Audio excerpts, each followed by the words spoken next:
Ethan Cole leaned into the microphone with the easy confidence of a man who had never once worried about consequences, and said it out loud, in front of 400 people, crystal chandeliers, and a room full of New York's most powerful names. My wife. He laughed, and the sound was light, almost bored. Claire isn't on the guest list tonight. She was never supposed to be here. Vanessa Hart stood beside him in a dress that cost more than most people's monthly rent, her hand resting on his arm like she belonged there, like she had always belonged there. She looked at Claire, standing 10 feet away in a simple black gown, cheeks burning, and smiled with her teeth. Poor thing, Vanessa said, just loud enough. Did no one tell her?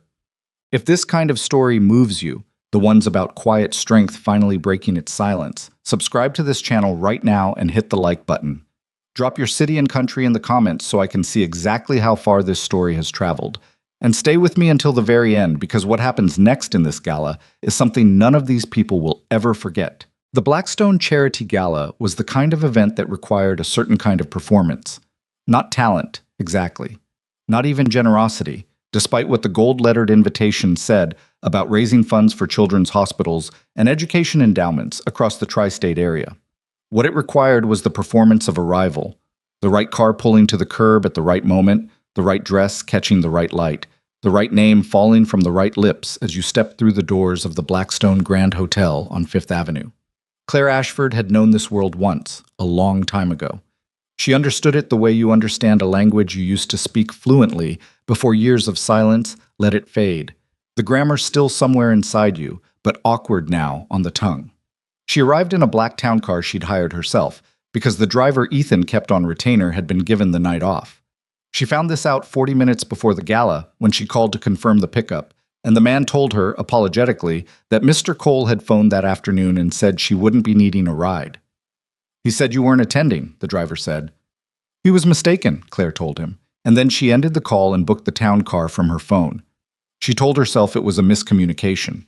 She had believed that, mostly, during the 40-minute drive down from their apartment on the Upper West Side. Miscommunication was something marriages survived. People got wires crossed. Calendars conflicted. 5 years of a life built together didn't dissolve over one overlooked guest list detail. She almost believed it when the car pulled to the curb and she stepped out onto the red carpet that wasn't really a red carpet, charcoal gray, more sophisticated, the kind of understated flex that cost twice as much to pull off. And a young woman with a tablet and an earpiece appeared to check her in. Name? Claire Cole, she said. I'm with my husband, Ethan Cole. The woman scrolled again. Her expression didn't change, but her eyes flickered up for half a second in the way that meant she had already found the problem. I'm seeing one guest listed under that name, she said. A +1 has been registered as... I'm his wife, Claire said quietly. Of course. The woman smiled the smile of someone trained extensively not to show anything real. Let me just radio inside, one moment. Claire waited on that charcoal carpet for 4 minutes. She counted. A couple swept past her, the woman's perfume trailing like a flag of belonging. 2 men in tuxedos laughed about something at the door.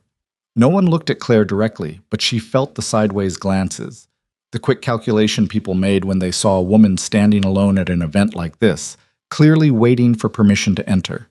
The woman with the tablet returned. We can absolutely welcome you in, Mrs. Cole. I do apologize for any confusion. There was no confusion. Claire could see it in the slight tension around the coordinator's mouth. Someone had deliberately removed her name. She went inside anyway. The Blackstone Grand's main ballroom was the kind of space that made you feel smaller than you were. 60-foot ceilings, 3 tiers of chandeliers dripping with light, round tables dressed in white linen and silver that reflected everything and gave nothing back. The room was already full. $800,000 in tickets sold, the program said. Every table held 12 people who had paid to be seen being generous. Claire moved through the outer edge of the room, scanning for Ethan. She found him in less than 2 minutes because he was exactly where he always was at events like this.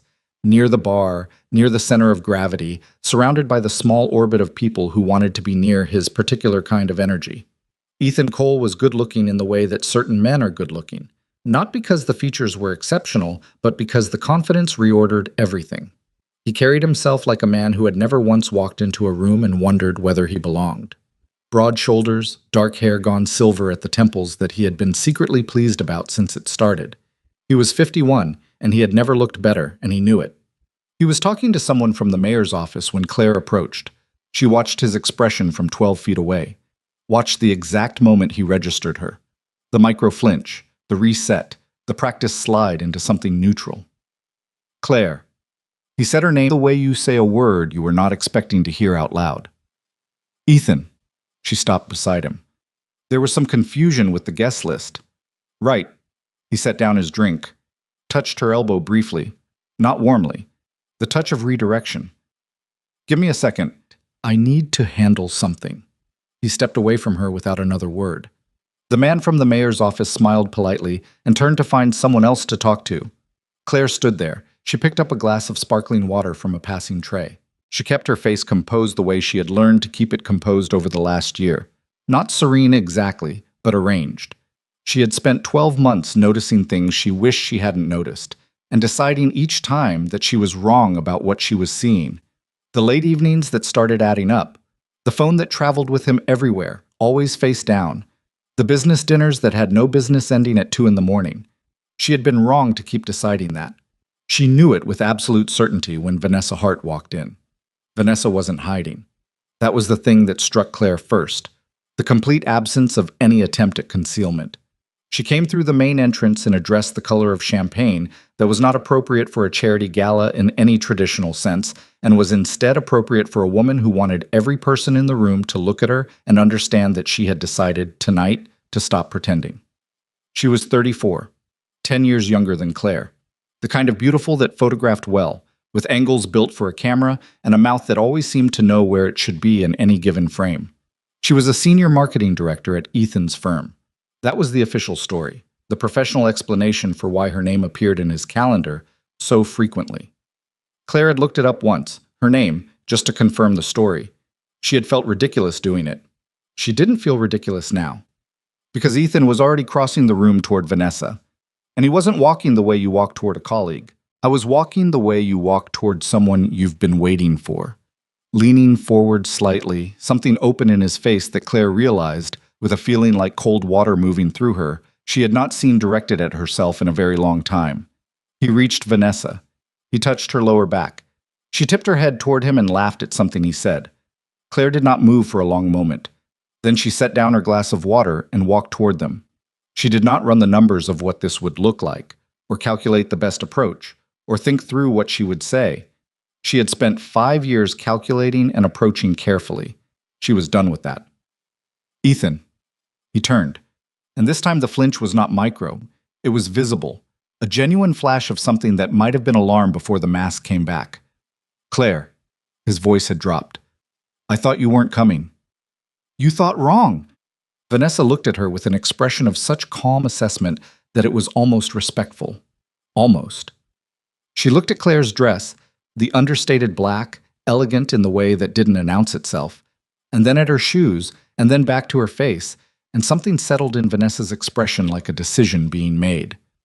You must be Claire, she said. She said it the way you confirm a suspicion you never really had. Ethan's mentioned you. Has he? Claire said. Only briefly. A small smile. He didn't mention you'd be here tonight. He didn't know. The three of them stood there for a moment in a silence that contained approximately 400 times the voltage of the surrounding room. People nearby were beginning to notice. That was the thing about rooms like this, that they had a social nervous system, and it fired quickly. Why don't we step outside? Ethan said, low, through his teeth. Why would I do that? Claire asked. Claire. His voice had the edge now. The particular edge she knew, the one that appeared when he was being contradicted somewhere he didn't want to be contradicted. This isn't the time or the place. Then you shouldn't have had my name removed from the guest list, she said. Quietly. Calmly. You shouldn't have brought her here. And you shouldn't have chosen to do this in front of 400 people, because now that's exactly what's happening. Vanessa tilted her head. She has a point, she said to Ethan, with the particular pleasure of a woman who has nothing left to lose by enjoying the moment. Ethan did not look pleased that Vanessa found it funny. His jaw tightened. He reached for Claire's arm, not the gentle redirect from earlier, something more forceful, and she stepped back once, smoothly, so that his hand found only air. Don't, she said. The word was quiet. It wasn't a performance. That was the thing about it. There was no volume in it, no drama, no tremor designed to get a reaction. It was just a word spoken to a man she had trusted completely for 5 years by a woman who was done. And something in the flatness of it must have reached him, because he stopped. What happened next was his mistake. She would think about this later, not with satisfaction exactly, but with a kind of clinical clarity. If he had taken a breath, if he had pulled her aside, lowered his voice, handled it with even the minimum of care that the situation warranted, things might have unfolded differently. Not better for him, ultimately, but differently. Instead, in front of the people nearest them, a city council member, two hedge fund managers, a news anchor whose face appeared on the morning show every weekday at 7 a.m., Ethan Cole straightened to his full height and said it. I want a divorce. The room didn't stop. It never actually stops in movies the way it does in real life. The gasps, the collective pause. What actually happened was more like a ripple. A few conversations halted. A few heads turned. The anchor's eyes moved to Claire's face with the automatic precision of someone who had spent a career reading rooms. Claire looked at her husband. She had loved him once. She was certain of that, even now. She had loved the version of him that existed in the first 2 years, the genuine version, before the ambition calcified into something that required everyone around him to be smaller. She had loved him enough to give up something enormous, something most people would never understand she was capable of giving up, just to see if the love itself was enough. It hadn't been. All right, she said. One word. No shake in her voice, no tears. She had been expecting this for months in some interior room of herself she hadn't wanted to acknowledge, and so the shock of it was less than it should have been. What she felt instead was something that wasn't quite relief, but was in the same neighborhood. Vanessa, beside Ethan, touched his arm. It was a gesture of possession so public and so deliberate that several people nearby who had been pretending not to watch stopped pretending. Ethan, Vanessa said, and her voice had changed, taken on something softer, something that was meant to look like comfort. Maybe this isn't... It's fine, he said. He wasn't looking at Claire anymore. I was looking at the room, recalibrating, calculating, doing what he always did. Claire knows where she stands. The words landed with a particular weight, because in the context of this room, among these people, standing where she stood, alone, without a plus one, without the natural armor of belonging, she knew exactly what they sounded like. They sounded like a verdict. They sounded like a man publicly confirming what everyone in the room had already been allowed to assume, that his wife was an afterthought, a domestic footnote in the larger story of his life. That was when Vanessa turned to Claire with that same calm smile and said, in a voice pitched just loud enough for the nearest table to hear, "It's a beautiful room, isn't it? Though that gown might have worked better for a different kind of event." Someone laughed. Just one person, somewhere behind her. A single laugh was enough. Claire felt it move through her. Not humiliation exactly, though the surface of it resembled humiliation. What she felt was something older and deeper, something that had been building for years and had just now been given a shape she could finally look at directly. She was the woman everyone laughed at. She had stood in rooms like this one her entire life, and for the last 5 years she had chosen to stand in them as Ethan Cole's wife, as a quiet woman in understated black, as someone that people assessed in a single glance and filed under unremarkable. That had been her choice.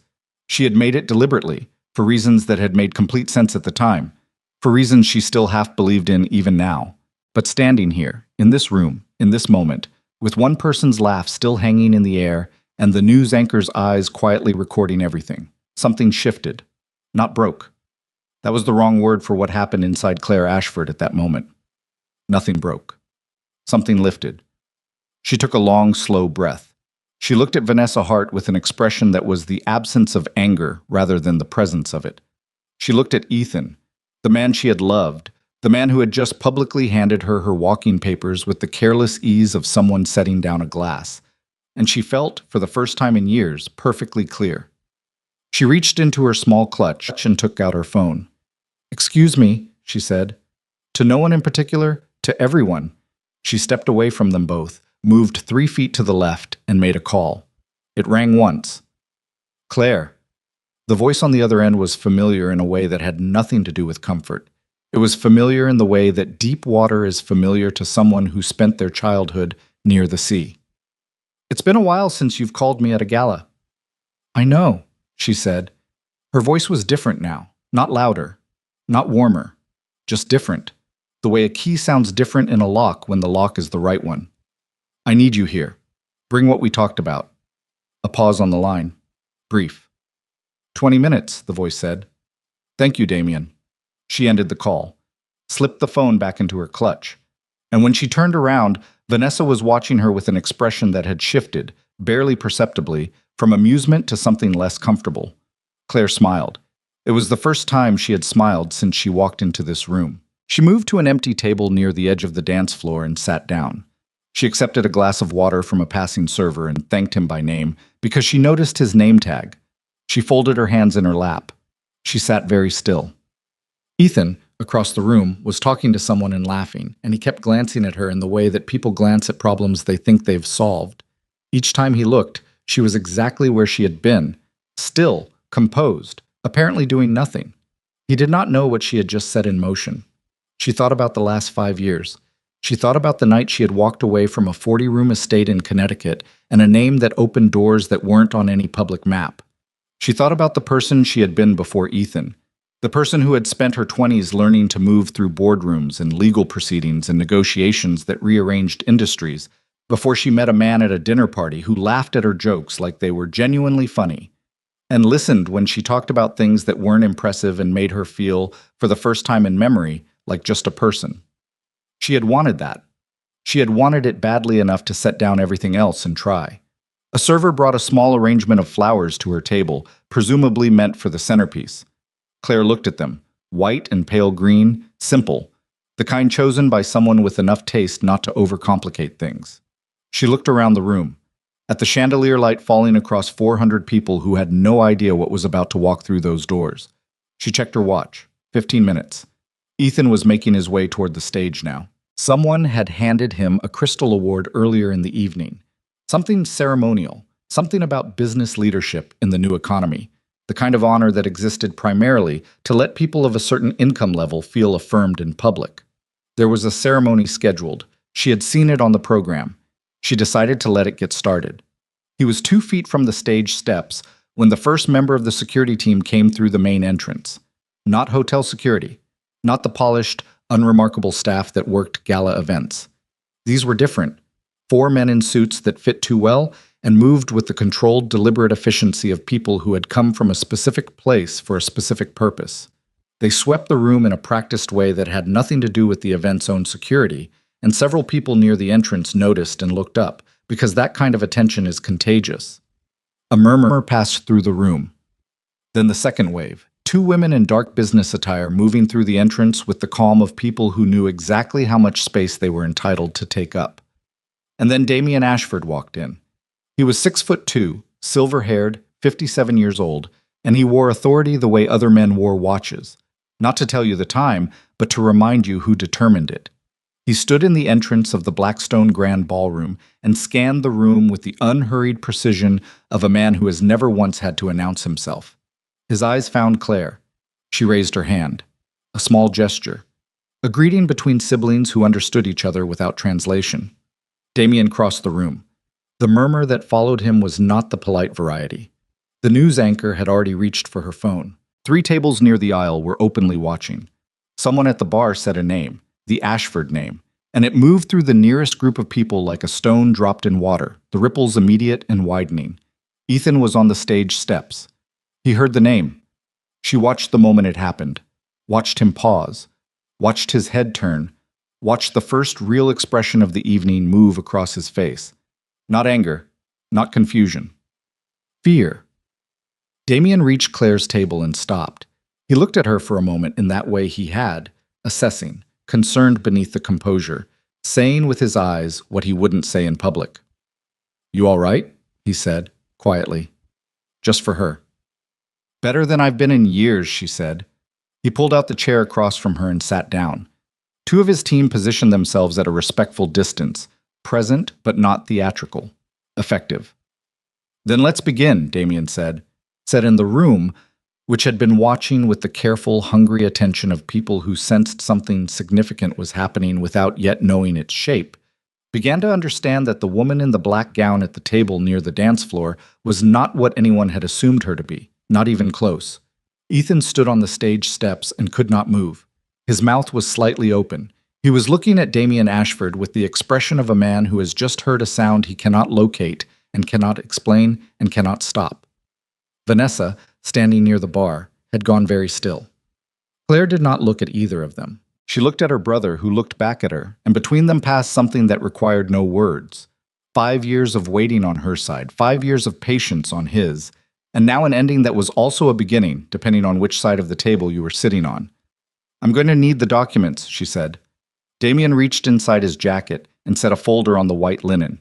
And Claire Ashford, who had walked into this room as a woman everyone laughed at, picked it up, opened it, and began to read. The folder sat open on the white linen tablecloth, and Claire did not rush. That was the thing people would remember afterward. Not the security team, not Damien's entrance, not even what the documents contained. What they would remember was the stillness of the woman reading them, the way she turned each page with the unhurried focus of someone who already knew what was there and was simply allowing the room to catch up. Ethan had not moved from the stage steps. He stood with one hand on the railing and his crystal award nowhere near his hands anymore. Someone had taken it, or he had set it down. He couldn't remember. And he watched his wife sitting at that table near the dance floor and felt something he hadn't felt in a very long time. He felt like the least important person in the room. The award ceremony had been quietly postponed.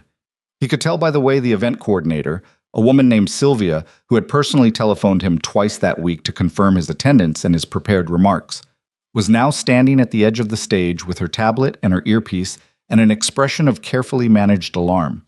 She kept looking from Damien Ashford to Claire and back again, doing the math in real time. Vanessa appeared at Ethan's side. She had moved quickly and quietly from the bar, the way she did everything, efficiently, without drawing attention to the movement itself. "What is happening?" she said. It was not a question. It was the sentence of someone watching a structure they'd been standing on begin to shift underfoot. "I don't know," Ethan said. "Why is Damien Ashford in this room?" "I don't know." "Ethan." Her voice dropped an entire register. "Why is Damien Ashford in this room and sitting with your wife?" He turned to look at her, and the expression on his face was one she had never seen from him before. Not the confident irritation she recognized, not the managed frustration that passed quickly. This was genuine, open bewilderment, the expression of a man encountering a version of events he hadn't prepared for. "I don't know," he said again, quietly this time, almost to himself. Across the room, Damien had leaned forward slightly and was speaking to Claire in a low voice, and whatever he was saying was making her nod slowly in the way she did when she was confirming something she had already decided. Ethan had seen that nod before. He had seen it across dinner tables and in conversations about their apartment, about travel, about the small and medium logistics of their shared life. He had never once stopped to wonder what else it might mean, applied to something larger. He was wondering now. "I need to go over there," he said. Vanessa's hand closed on his arm. "Don't. She's my wife. She's sitting with Damien Ashford and 2 of his people, and she is reading something, and until you know what that something is, you do not walk over there and make it worse." Her fingers pressed harder than was strictly necessary. "Think," he thought. The name Ashford existed in his mind the way certain names existed in the minds of people who moved at his level, as a landmark, a reference point, an axiom. The Ashford global empire was not a company in any ordinary sense of the word. It was a collection of controlling interests across energy infrastructure, international shipping logistics, commercial real estate in 14 countries, and a private financial arm that operated below the waterline of any public reporting. It had been built over 70 years by a family that was extraordinarily private and extraordinarily powerful, in exactly the proportion that those 2 qualities usually appeared together. He had never connected it to Claire. Her last name had been Cole since they married. He had known her maiden name was Ashford. She had mentioned it once when they were filing paperwork, the way people mention things that don't seem to require elaboration. Ashford. It was not an uncommon name. It was also not a name she had ever said with any particular weight attached to it. He went back now, standing on the stage steps of the Blackstone Grand, and tried to reconstruct the 5 years of their marriage through this new lens. And the experience was something like standing in a room you thought you knew and watching all the furniture rearrange itself into a configuration that made more sense than the original. The way she had never needed to discuss money. Not once, in 5 years, Had Claire raised the subject of finances with any of the anxiety that the subject typically produced in people? He had assumed, without ever saying it, without ever examining it, that she was simply not a person who worried about money, that she was comfortable with what he provided, that she was built for domesticity in the way some women were built for it. He had found it restful, initially. Later, he had found it convenient. The way she had responded in certain situations, a word dropped in conversation at a dinner that suddenly changed the temperature of the room, a question asked of a business contact that revealed a depth of understanding Ethan had quietly attributed to luck, or to picking things up from living with him. He had never asked her where it came from. He had been so certain he already knew. The way she had never seemed particularly impressed by the things that usually impressed people. The restaurants, the events, the carefully cultivated proximity to power. She had been present for all of it, and genuinely pleasant and consistently, puzzlingly, not moved by any of it in the way that he needed people to be moved. He had thought that was a character flaw. He had actually thought that about her. He had found her lack of visible excitement about his life a form of limitation. Ethan, Vanessa's voice again, sharp now. People are watching you stand there. He became aware, in the way that you become aware of a room's temperature after being too focused on something else to feel it, that the crowd around him had redistributed itself. Not dramatically, no one was openly pointing, no one had formed a circle, but the subtle gravitational pull of the room had shifted. People were arranging themselves in the way crowds arrange themselves when something worth watching is happening in a specific location, making their proximity seem incidental. The news anchor was off her phone. She was watching Claire. 3 tables near the dance floor had gone quiet. At the bar, a conversation Ethan recognized. 2 men he'd been trying to get a meeting with for 6 months, connected to a development deal he needed, had stalled, and both of them were looking at Damien Ashford with the careful attention of people updating a very important file. One of the men said something to the other. The other nodded slowly. Ethan watched their faces and felt, for the first time in as long as he could remember, genuinely invisible. He started across the room. Vanessa said his name again behind him. He kept moving. He reached Claire's table and stood at the edge of it, and was immediately aware of the 2 men in suits who had positioned themselves nearby, shifting almost imperceptibly. Not blocking, not threatening, just present in a way that reminded him that he was approaching a perimeter he hadn't created. Damien Ashford looked up at him. This was the first time they had been face to face. Ethan had seen photographs. Damien appeared in the financial press occasionally, usually in the context of something that had already been decided by the time it was announced. But photographs had not conveyed the specific quality of this man's attention. It was not hostile. It was something colder and more final than hostile. It was the attention of a person who has already determined the relevant facts about you and is simply confirming them in person. "Mr. Cole," Damien said. "Mr. Ashford." Ethan kept his voice level. "I'm not sure what's happening here, but this is a private matter between my wife and—" "Is it?" Damien said. Not a question. Not exactly dismissive. Something in between. Claire looked up from the folder. She looked at Ethan with an expression that cost him something to meet. Not because it was angry, because it wasn't. Because it was neutral in a way that felt like a door closing. "Ethan," she said, "you should probably sit down." "I'm not going to sit down," he said quietly. "I want to understand what's going on." "Then I'll explain it." She closed the folder, rested her hands on it with the same stillness she'd had all evening. "My name is Claire Ashford, not Cole. I took your name when we married, which was my choice and my mistake. The Ashford in that sentence is the same Ashford you're looking at right now." She indicated her brother with a slight turn of her head. "Damien is my older brother. We are the 2 primary heirs to Ashford Global." Ethan stood very still. The company structure has always listed a private holding entity as the controlling shareholder in certain Ashford subsidiaries, Claire continued, in the tone of someone explaining something obvious that has simply never been explained before. "That entity is managed through a family trust. I am one of 2 trustees. I have been since my 25th birthday." The sound in the room had changed. Not quiet. There was still the ambient murmur of 400 people, but the tables nearest them had gone almost entirely silent, and that silence had a specific quality. It was the silence of people who have abruptly realized they are witnessing something they will be discussing for years. "Claire," his voice came out lower than he intended. "You asked me for a divorce tonight," she said. in front of 400 people. You had my name taken off the guest list and brought your girlfriend to an event we were both supposed to attend together. And then, when I came anyway, you told me in front of a city council member and a news anchor and approximately 50 other witnesses that you wanted a divorce. She paused. I just want to make sure we're both clear on the sequence of events. That's not... He stopped. Try it again. I wasn't thinking clearly. No, she agreed. You weren't. Damien had not said another word. He sat with his arms folded and watched his sister with the expression of a man who has been waiting a very long time to be in this specific room on this specific evening, and who was in absolutely no hurry for it to end. How long? Ethan said. The question came out raw, without the protective layer of control he usually managed. How long did you know? Always, Claire said simply. I knew who I was when I met you. I chose not to tell you because I wanted to find out who you were when you weren't influenced by it. She met his eyes. I found out. The silence that followed that sentence lasted 4 seconds. She would not have been able to say how she knew. She simply did, in the way you count seconds when the interval matters. Then Ethan said, very quietly, Why? Because I was tired, she said. And for the first time, something shifted in her voice.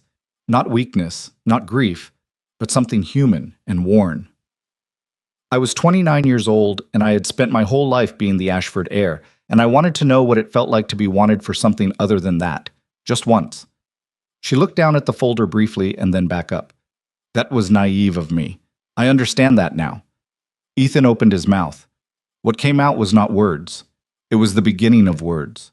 An exhale that held the shape of several different sentences.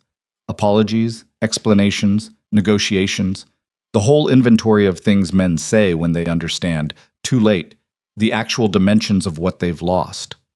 None of it made it past his lips, because Vanessa had crossed the room. She appeared at Ethan's side with her hand on his arm and her eyes on Claire with an expression that had abandoned its earlier amusement entirely. What was left was something more honest.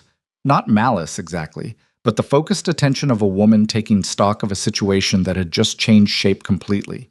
Claire, Vanessa said, and there was something almost respectful in the way she said it, though not enough to make it a kindness. I want you to know that I never thought of you as... I don't care, Claire said. Vanessa blinked. I mean that sincerely, Claire said. Not as an insult. I genuinely don't care what you thought of me. Whatever happened between you and Ethan is between you and Ethan. You didn't make vows to me. He did.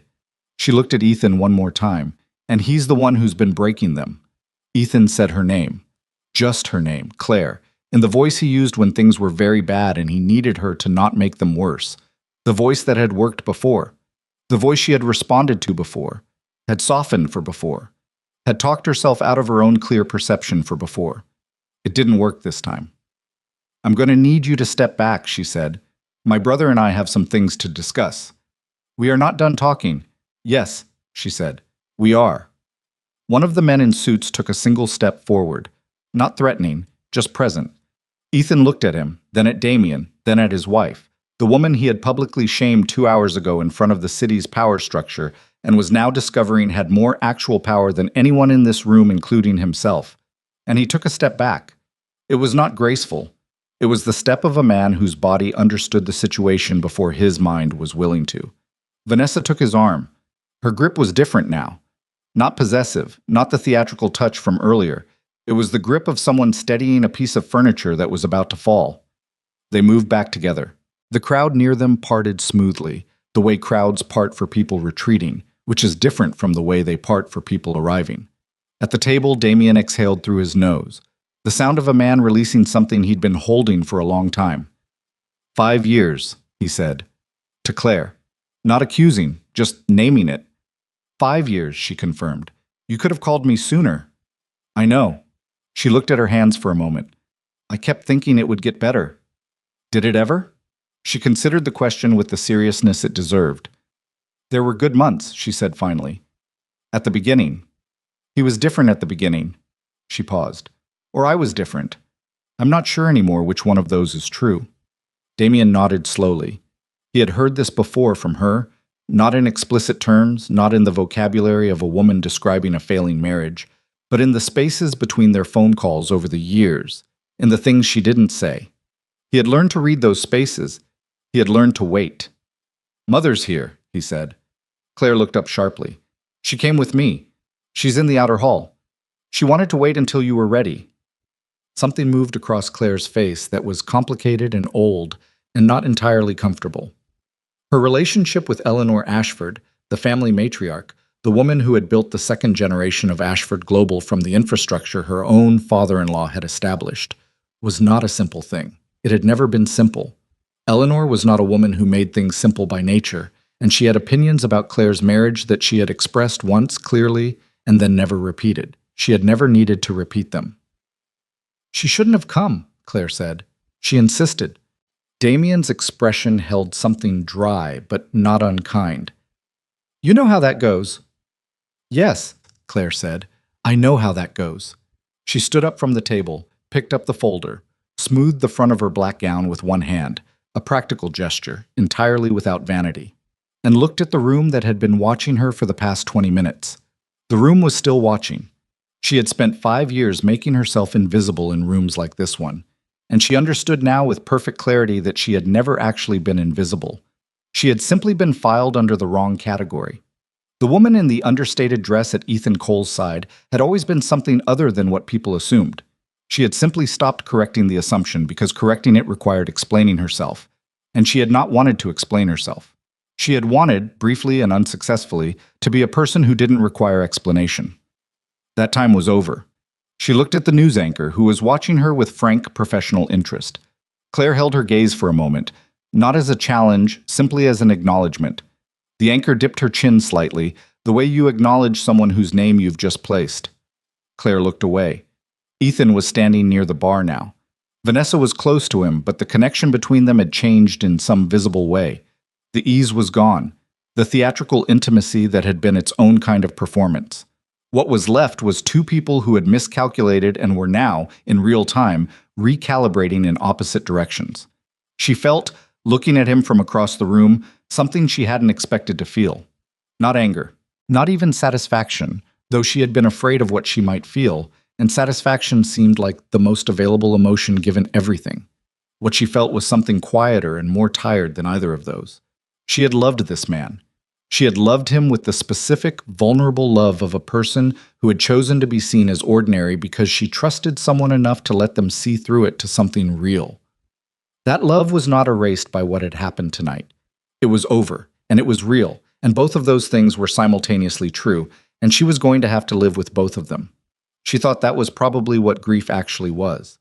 Not the dramatic version, just this. "Okay," she said, quietly, to Damien, to herself. To the version of herself that had walked into this room 2 hours ago, half convinced she was wrong about everything. She wasn't wrong. "Let's go see Mother," she said. Damien stood, adjusted his jacket, looked at the room one final time with the unhurried gaze of a man who had made his presence felt and had nothing left to prove in this particular space. They walked together toward the outer hall.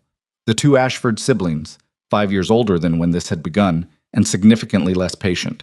And the room they left behind them buzzed with the low, continuous energy of 400 people simultaneously revising everything they thought they knew. At the bar, Ethan ordered a scotch. His hand wasn't steady. He drank half of it before Vanessa said anything. "You have to fix this," she said. "How?" he said. His voice was flat. "I don't know." She was looking toward the door through which Claire and Damien had disappeared. Something had gone out of her face. The practiced ease, the particular performance that had carried her through the first part of the evening. What was left underneath it was a woman who was very good at reading situations and was currently reading one she didn't like at all. But you need to start thinking about it right now, because whatever we thought was happening tonight is not what was happening. Ethan stared at his drink. He thought about 5 years of breakfasts across a kitchen island from a woman who had sat quietly while he talked about his deals, his company, his career, his ambitions. A woman who had asked careful questions that he had taken for the curiosity of someone without expertise. A woman who had never once said, "I own more than this," to the man who thought he was impressing her. He thought about how much of his confidence in those years had rested on the assumption of her smallness, how he had needed her to be smaller than him in order to feel like the size he was. He set down the glass. "She's not going to forgive me," he said. Vanessa didn't answer immediately. When she did, her voice was different from any version of it he had heard before. Stripped of performance, arriving at something honest through the unavoidable pressure of the moment. "No," she said. "I don't think she is." Outside in the corridor, Eleanor Ashford was waiting on a straight-back chair against the wall because she would not accept a more comfortable option from the Gala staff. And when she saw her daughter coming toward her, she stood. She was 72 years old and showed it only in the white of her hair and in the particular quality of her stillness, which had the density of someone who had been waiting on a great many things over a great many years and had never once in her life waited with anything less than absolute composure. She looked at Claire for a long moment. "You look tired," she said. "I am tired," Claire said. Eleanor Ashford opened her arms. Not warmly, exactly. Warmth had never been her primary mode. But firmly, with the particular deliberateness of a woman who was going to do this correctly if she was going to do it at all. Claire stepped into the embrace and felt, for the first time since she had stepped out of the town car onto the charcoal carpet, that the ground under her feet was solid. It lasted 8 seconds, maybe 10. Then Eleanor stepped back and looked at her daughter's face and said, "Well, are you ready to come back?" Claire thought about everything she had set down 5 years ago. Everything she had walked away from in the belief that ordinary love might be enough. The offices, the responsibilities, the name that opened rooms. The version of herself she had filed away carefully, thinking she might not need it again. "Yes," she said. Her voice was steady. Tired, but steady. Eleanor nodded once with the finality of a woman closing a parenthesis that had stayed open too long. "Good," she said. "Then let's go home." Eleanor Ashford did not go home that night. Neither did Claire. What Eleanor had meant by home was not the apartment on the Upper West Side. That was Ethan's home, or it had been the place where Claire kept her clothes and her books, and a life she had been assembling from the wrong materials for 5 years. What Eleanor meant was the Ashford family residence on the Upper East Side, a townhouse that had been in the family for 40 years and that Claire had not slept in since the week before her wedding. They took Damien's car. The three of them sat in the back of a black SUV in the particular silence of a family that has said the important things and is now simply occupying the same space, which is its own kind of communication. Eleanor sat in the middle, which was characteristic.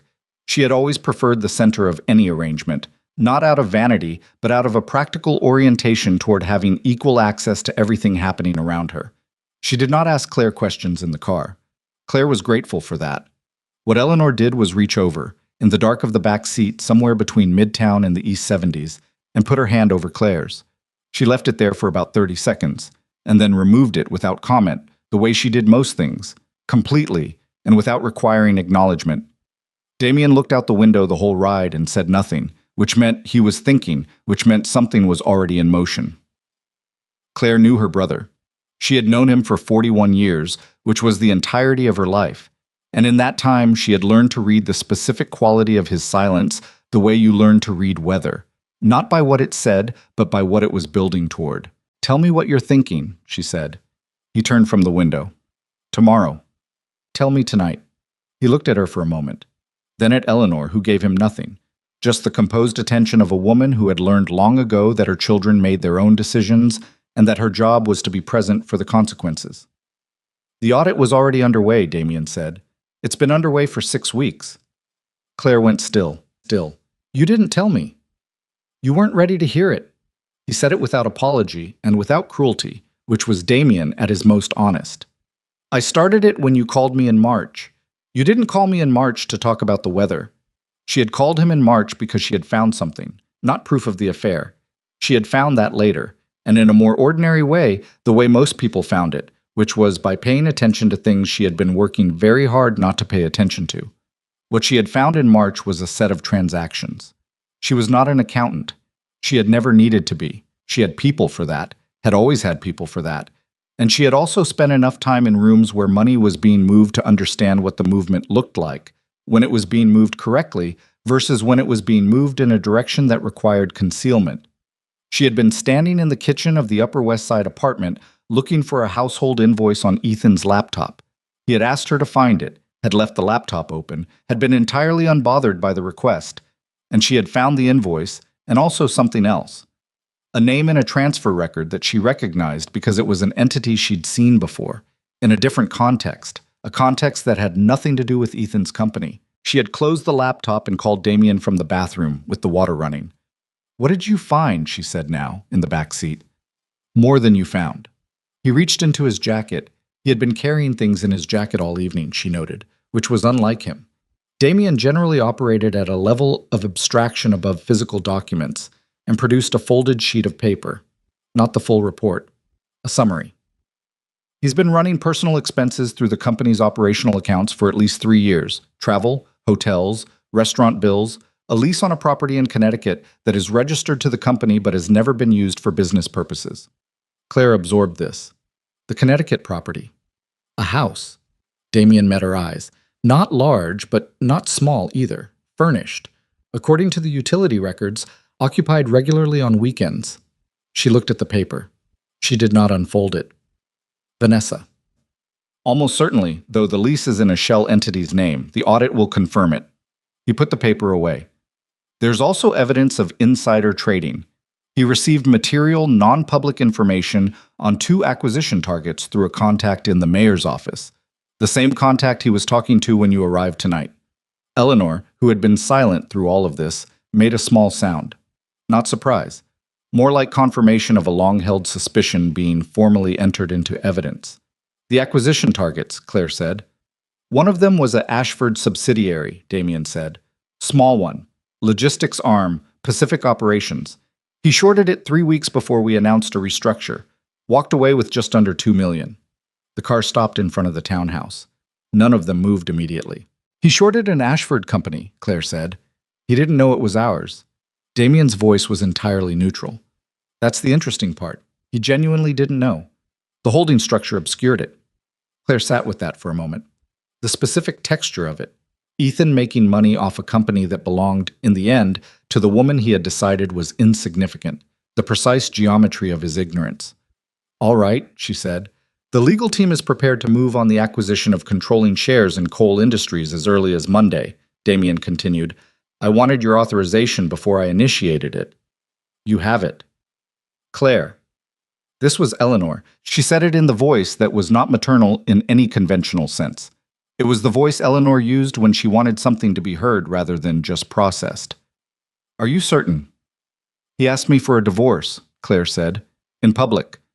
After removing my name from the guest list and bringing his girlfriend to an event we were supposed to attend together. She paused. Yes, I'm certain. Eleanor nodded once. That was all. They went inside. The townhouse smelled like old wood and something floral. Eleanor changed the arrangements weekly, had done so for as long as Claire could remember, not because she was particularly sentimental about flowers, but because she believed that environments should be maintained with intention. Claire stood in the front hall and let the familiarity of the place settle over her like something physical. She had grown up here, not entirely. There had been other residences, other cities, the Connecticut estate where the family spent most summers. But this house was the one that registered as home in the most instinctive way, the cellular way, the way that certain smells and sounds could reach past everything that had happened since and land directly in the room where you were 9 years old. She was not 9 years old now. She was 41, and she was tired in a way that sleep wasn't going to fix quickly, and her marriage was over, and her husband had been stealing from his own company and using the proceeds to fund a life he was hiding from her. But she was home. She sat in the kitchen with Eleanor while Damien went to his study to make calls. She could hear his voice through the floor, steady and low, the specific cadence of a man giving instructions. Eleanor made tea without asking whether Claire wanted any, which was fine because Claire did want tea, and they sat on opposite sides of the kitchen island in the kind of quiet that required nothing from either of them. I should have listened to you, Claire said. Eventually. Yes, Eleanor said. No elaboration. No, I told you so. Eleanor considered those redundant. The fact of the thing was already the evidence. I thought if I started from nothing, if I didn't bring the name into it, I'd know whether it was real. And did you? No? Claire considered. For the first 2 years, maybe. She wrapped both hands around her mug. He's not all bad. I want to be honest about that even now. There were real things, real moments. She looked up at her mother. That's the part that's hard to explain to people. It wasn't only bad. If it had been only bad, I would have left sooner. Eleanor studied her daughter across the island. I know, she said, and she said it in a way that indicated she actually did know. Not theoretically, not as a parental acknowledgement, but from some personal memory that she kept in a locked drawer and opened rarely. They did not speak for a while after that. In the morning, Claire borrowed clothes from Eleanor. They were not the same size. Eleanor was smaller through the shoulders, but there was a sweater that worked and a pair of trousers from a weekend bag.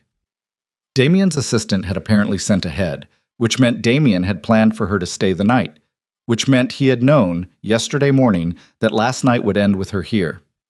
She thought about being annoyed at him for that. She decided not to bother. She called her own assistant at 7 a.m., a woman named Patricia who had been managing Claire's private schedule for 6 years, and who, unlike virtually everyone else in Claire's life, had always known exactly who she was working for. I saw the news, Patricia said, without preamble. The anchor filed something? At 2 a.m., it's on 3 outlets already. The Ashford angle is the lead. A pause. Your phone is going to be... It already is, actually. I know. Claire stood at the window of the guest room looking out at the quiet east side street below. Garbage truck moving slowly. A dog walker with too many dogs. The particular early morning calm of a city that would be loud again in 40 minutes. I need you to coordinate with Damien's team today. Everything goes through him until I get an office sorted. Understood. And Ethan's office has already called, twice. Don't respond. Also understood. She hung up and stood at the window a moment longer. Then she got dressed in the borrowed clothes and went downstairs to deal with the rest of it. The rest of it, as it turned out, was considerable. The story had moved fast overnight, the way stories moved now. Not in the morning papers over coffee, but in the 3 a.m. hours when people who couldn't sleep scrolled through their phones and found something with enough voltage to wake them up the rest of the way. The anchor's piece had been careful. She was experienced enough to be careful, to frame it as observation rather than allegation, to use phrases like witnessed by attendees and sources close to the family rather than anything that would require retraction. But the shape of it was clear. The quiet wife, the public humiliation, the arrival of Damien Ashford, the name. By 9 a.m., Ashford Global's communications team had issued a brief statement confirming Claire's identity as a family principal and her return to an active role within the organization. Damien had drafted it himself. It was 8 sentences long, said almost nothing, and confirmed everything that mattered. By 10 a.m., coal industries stock had dropped 4% on the news. Ethan saw the drop in real time. He was in his office. He had gone there directly from the Gala, bypassing the apartment, unable to sit still in a domestic space. And he was watching his company's value diminish in increments on a screen while his phone produced a continuous low-level chaos of incoming calls he was not answering. His legal counsel, a man named Warren Briggs, who had been with him for 9 years, arrived at 10:15 and closed the office door. Tell me it's not as bad as it looks, Ethan said. Warren sat down across from him. I was a careful man. Not a cautious man in the weak sense, but careful in the way of someone who had spent decades making precise assessments and had learned never to soften them beyond what accuracy permitted. It's about what it looks like, Warren said. The Ashford acquisition of controlling shares will be completed by end of business Monday if they proceed at the pace they're moving. You won't have the votes to block it. There has to be a mechanism. There isn't one. Your shareholder agreement has a standard change of control provision, and they've structured the acquisition to thread it exactly. Whoever did their legal work on this is very good. He paused. Has been doing it for a while, I'd guess. Ethan stared at his desk. 6 weeks, he said. Damien said it's been 6 weeks. Warren's expression didn't change. They knew what they were looking for. What are they going to find? A silence. Warren was too experienced to fill silences unnecessarily. Warren. Ethan's voice had dropped to something stripped of its usual finish. What are they going to find? I think you know what they're going to find, Warren said, and I think you've known for some time that if anyone ever looked closely enough, this was a conversation we'd eventually be having. He straightened slightly in his chair. The question now is whether we get ahead of it or whether we wait and manage the disclosure as it comes. What's the difference? The difference is approximately 4 to 6 years in terms of sentencing exposure, if it goes that direction. The word sentencing landed in the room with physical weight. Ethan had used that word in professional contexts. He'd been involved in litigation before, had watched other people navigate regulatory problems with the careful language of people who knew exactly how far the danger extended. He had never sat in his own office and heard it applied to himself. "It won't go that direction," he said. It was not a confident statement.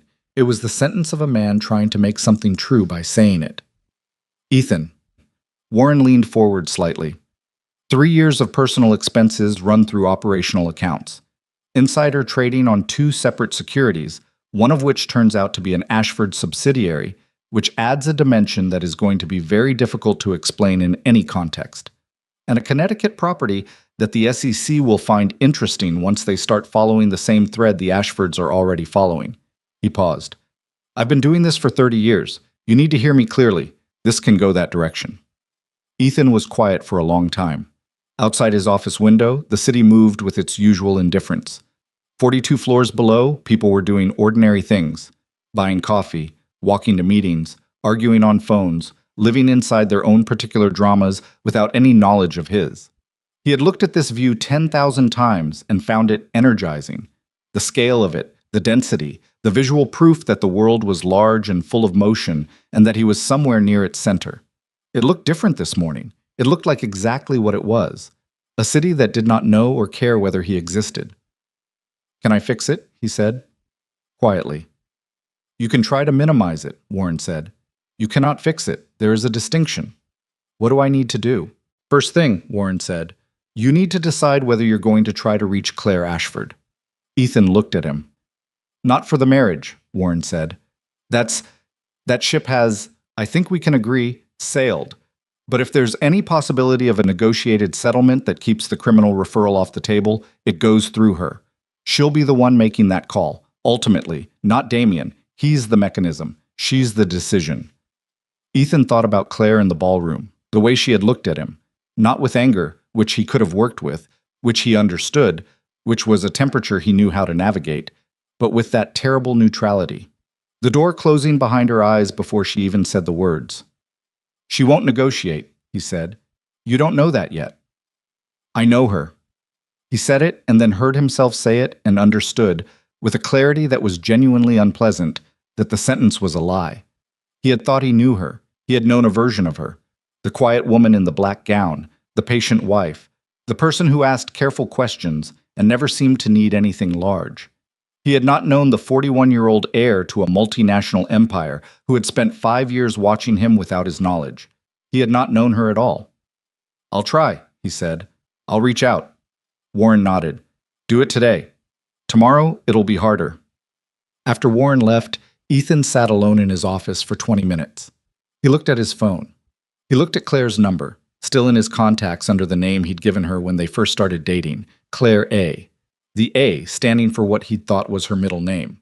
He typed a message, deleted it, typed another one, deleted that too. What he finally sent was 6 words. "I need to talk to you." The message delivered. 1 checkmark, then 2. "Read at 11:04 a.m. No response came. Across the city, in the Ashford townhouse, Claire read the message while standing in Damien's study, surrounded by documents and 2 members of the legal team and a financial analyst named Gregory who had been with the family for 20 years and who was explaining the projected impact of the coal industry's acquisition on the Ashford portfolio with the calm efficiency of someone for whom this was simply a Tuesday. She put her phone face down on the desk. "Continue," she said to Gregory. He continued.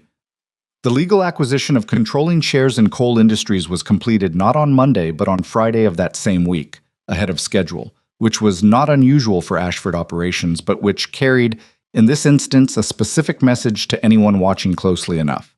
The speed was deliberate. Speed in business communicated intention. It said, 'We were prepared, we are not reconsidering, and we would prefer this to be understood rather than debated.'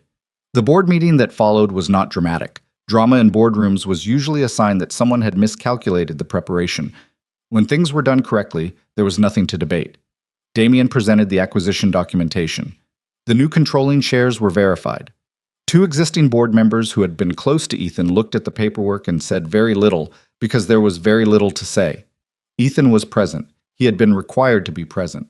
He sat at the table in the conference room on the 32nd floor of his own company's building and watched Damien Ashford occupy the room with the authority of someone who had simply arrived to confirm what was already true, and he had the experience, which was new and not welcome, of understanding what it felt like to be on the receiving end of that kind of power.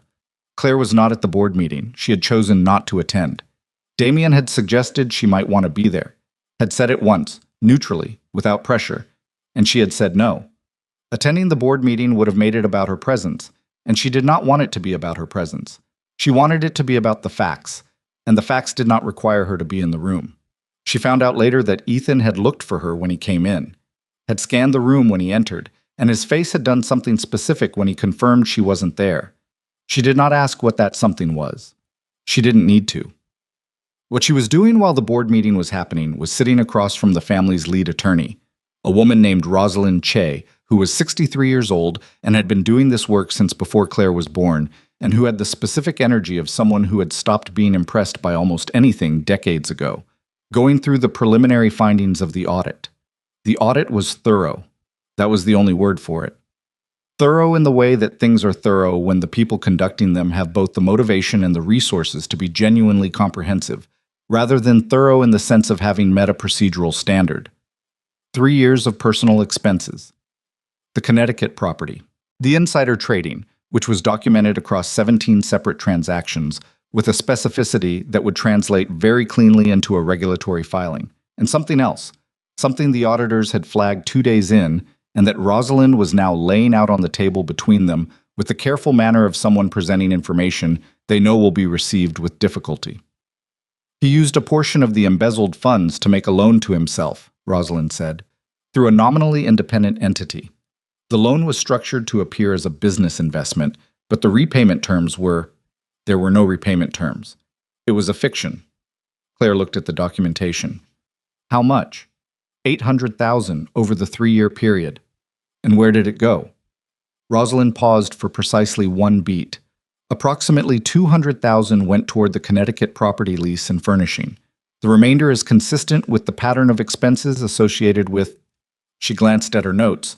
Not because she needed to, but because naming the woman out loud in this context was a thing she was doing with precision. Vanessa Hart's lifestyle expenses. Travel, clothing, 2 international trips, a renovation of her apartment. Claire sat with that. Not with anger. She was surprised to find, again, that anger was not the primary thing. What she felt was something more like the completion of a picture she had been looking at in pieces for a year. The shape of it, finally, all the way filled in. He spent company money on her apartment, she said. Partially, yes. While living in an apartment we shared. Yes. She was quiet for a moment. Outside Rosalind's window, the city was doing what it always did. Relentless, indifferent, moving at its own speed regardless of what happened in any given room. All right, Claire said. What's the exposure? If the regulatory authorities receive the full audit findings, and they will receive them, because we are required to disclose under the fiduciary obligations that come with the acquisition, the exposure is significant. Securities fraud, misappropriation of corporate funds, the insider trading which carries its own federal dimension. Rosalind folded her hands on the table. Mr. Cole's attorney has reached out to explore whether there is any path to a negotiated resolution that would avoid a criminal referral. I know. Warren Briggs had called Damien, who had mentioned it to Claire, who had said nothing in response. What would that resolution look like? Full restitution of all embezzled funds, resignation from all company positions, cooperation with any regulatory review, and, Rosalind met her eyes, a request that the Ashford family decline to actively participate in any criminal referral process. Which means we don't hand the file to the SEC. Correct. Claire looked at the table for a moment, at the neat stack of documents that represented 3 years of a man's choices, arranged in chronological order by people who were very good at their jobs. No, she said. Rosalind nodded slowly. I'll communicate that. The file goes to the SEC on schedule. That's not a negotiating position. Claire picked up the top document and looked at it briefly, then set it back down. He made those choices. I made them while I was living in the same apartment, eating dinner across the same table, and assuming that the person I married was someone other than this. She gestured at the stack. He doesn't get to negotiate his way out of the consequences of choices he made freely. Rosalind did not comment on this. She was not paid to comment. She was paid to execute. There's the matter of the divorce settlement, she said instead. Keep it clean, Claire said. I don't want anything from him. No alimony, no assets, nothing connected to coal industries. I want a complete severance. Every financial tie, cut. She paused. I want him to live in what he built without me. Rosalind wrote something down. And Vanessa Hart, she's exposed through the apartment and the travel expenses as a beneficiary of the misappropriated funds, potentially as a knowing participant, though that's harder to establish. I'm not going after Vanessa, Claire said. She didn't make vows to me. She said it the same way she had said it in the ballroom, and it still meant the same thing. Whatever she receives as a consequence of what he did. That's his responsibility to carry, not something I need to add weight to. She picked up her phone, put it back down. Thought about Ethan's 6-word message from 3 days ago that she still had not answered. She picked the phone up again, typed, There's nothing to talk about. The lawyers will handle everything. Sent it, put the phone face down. All right, she said to Rosalind, let's keep going. 3 floors below and across town, simultaneously, the board meeting was concluding. Ethan signed the documentation transferring operational authority under the new controlling shareholders.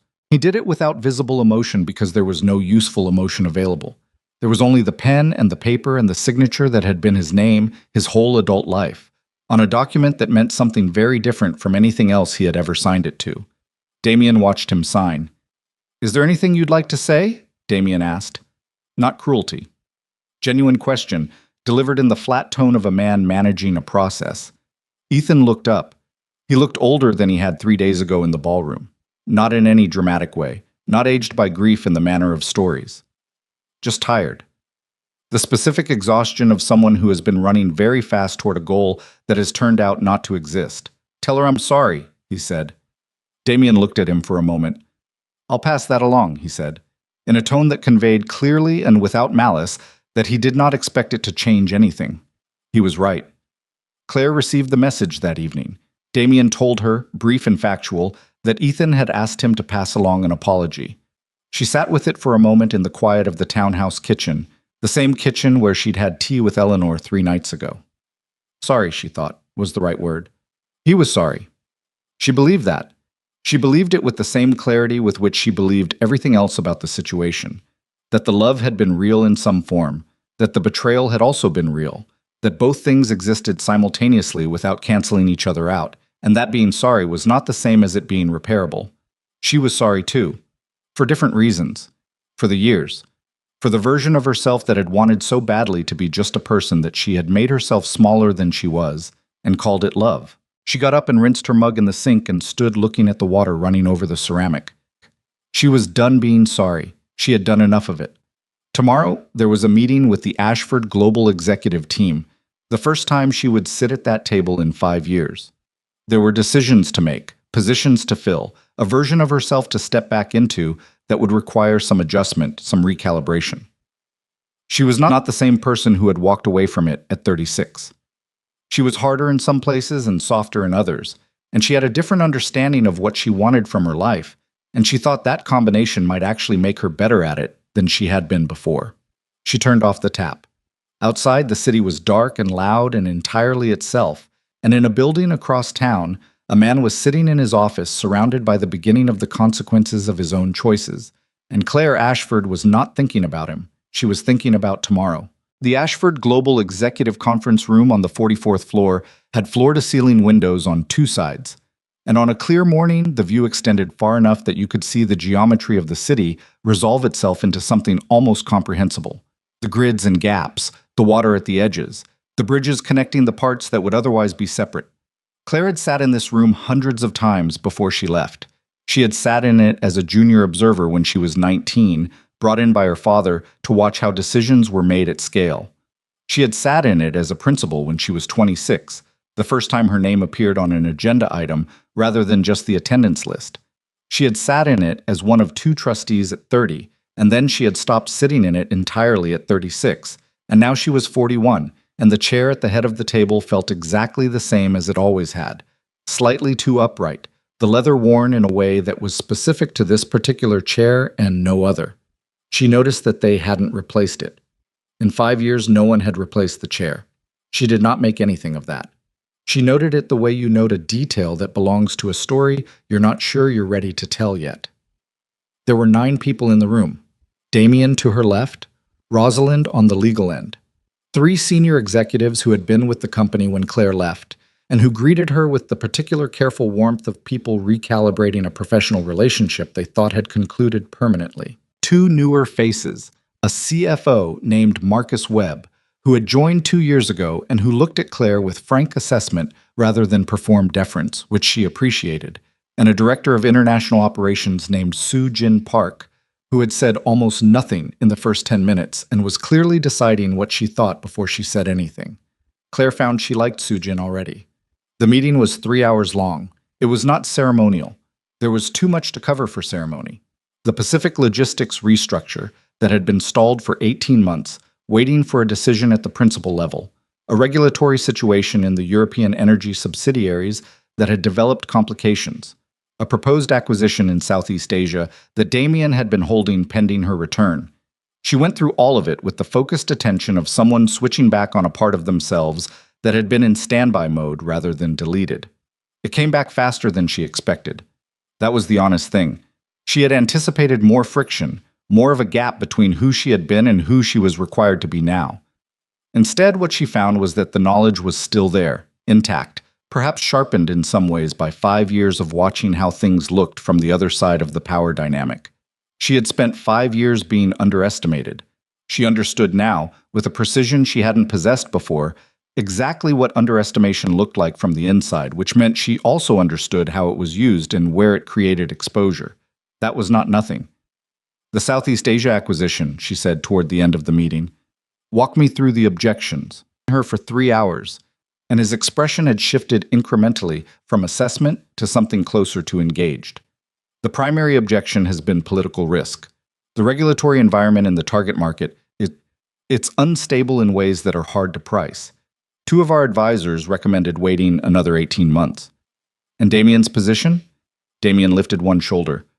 I thought the window might close, but I also thought it was your call. She looked at the documentation in front of her, looked at the market analysis, the risk assessment, the 2 competing advisor recommendations. She had learned to read documents like these before she learned to drive, and the skill was automatic in a way that felt like breathing. We move on it, she said. Modified terms. We structure the initial stake as a minority position with a defined option to increase, which limits our regulatory exposure if the environment shifts. If it stabilizes in the next 12 months, we exercise the option. If it doesn't, we've protected ourselves without losing the relationship. Marcus wrote something, nodded slowly. Yes, that works. Soo-Jin, at the far end of the table, said, that's a cleaner approach than either of the advisors suggested. The advisors were thinking in binary terms, Claire said, in or out. That's not usually the only option. The meeting ended. People filed out with the organized efficiency of a team that was accustomed to moving quickly between obligations. Damien stayed. Marcus stayed briefly to confirm one follow-up item and then left with a nod that carried more weight than most handshakes. When it was just the 2 of them, Damien poured himself a glass of water from the pitcher on the table and looked at his sister. Well, he said. Well, she agreed. You were always better at the Southeast Asia stuff than I was. You're better at the European regulatory situations. We were always complementary that way. She gathered the documents in front of her into a neat stack. We should have kept working together. I shouldn't have stepped away. You needed to try something, Damien said, without judgment. I needed to try something, she agreed. It didn't work out. Now I'm back. Are you? He looked at her directly. Back, I mean. Not just for the immediate situation. She thought about it, genuinely thought about it, which was something she owed him. He was asking a real question, not a rhetorical one, and he had waited 5 years for the answer. Yes, she said. I'm back. He nodded. Something in his shoulders settled, slightly. Something she wouldn't have noticed if she hadn't known him for 4 decades. Good, he said. And that was the end of it, for him. He moved forward. That had always been Damien's way. The divorce proceedings began formally the following week. Claire had retained her own attorney, separate from the family's legal team, a specific choice, a woman named Diana Foss, who was known in New York legal circles for 2 things: extraordinary competence, and a complete absence of theatrical impulse. Diana did not perform. She achieved. The first communication from Ethan's legal team arrived on a Tuesday morning, and it was, Diana reported to Claire at their first meeting, somewhat optimistic in its assumptions. They're proposing a division of marital assets that includes a percentage of your premarital holdings, Diana said, setting the document on the table between them with the care of someone presenting something mildly absurd that still needed to be addressed seriously. Claire looked at it. That's not going to happen. No, Diana agreed. It isn't. But it tells us something about the opening position. She folded her hands. They're going to argue that during the 5 years of the marriage, you benefited from the professional reputation and career development of Ethan Cole, and that this constitutes a marital contribution that entitles him to a percentage of an inheritance and a trust that existed before he was born, Claire said. Essentially, yes. It's a weak argument legally, but they'll make it because they have nothing else. Diana paused. The audit findings changed the calculus significantly. Once the SEC referral is formalized, his negotiating position weakens considerably. His attorneys know this. This opening proposal is, I believe, a bluff.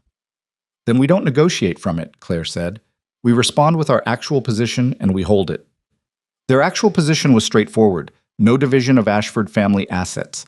Full return of all marital joint assets to be split equitably under New York law, which amounted to the apartment, which Claire did not want, and a joint investment account that had been funded primarily through Ethan's salary during the marriage. Claire's position was that she would take nothing from the joint account and nothing from the apartment. She would take her personal belongings and a clean exit, and Ethan could have every material object they had accumulated together. She didn't want any of it. She had moved into that life carrying almost nothing of her own, deliberately, and she was leaving the same way. Diana looked at her across the table. You understand you're entitled to significantly more than you're asking for. I know what I'm entitled to, Claire said. I'm choosing not to take it. There's a difference. Most clients, Diana said carefully, feel that the settlement is a form of accountability. He has accountability coming, Claire said, from the SEC, from his shareholders, from his own decisions, which are going to be very expensive to live with. She picked up her coffee cup. I don't need to add to that to know it's happening, and I don't want anything from him. Not even the satisfaction of taking something. Diana considered this for a moment. Then she said simply, all right, and wrote something in her notes. It was during this period, the weeks of legal mechanics, the documents, and the calls, and the procedural orderliness of dismantling a marriage on paper, that Claire encountered something she hadn't budgeted for.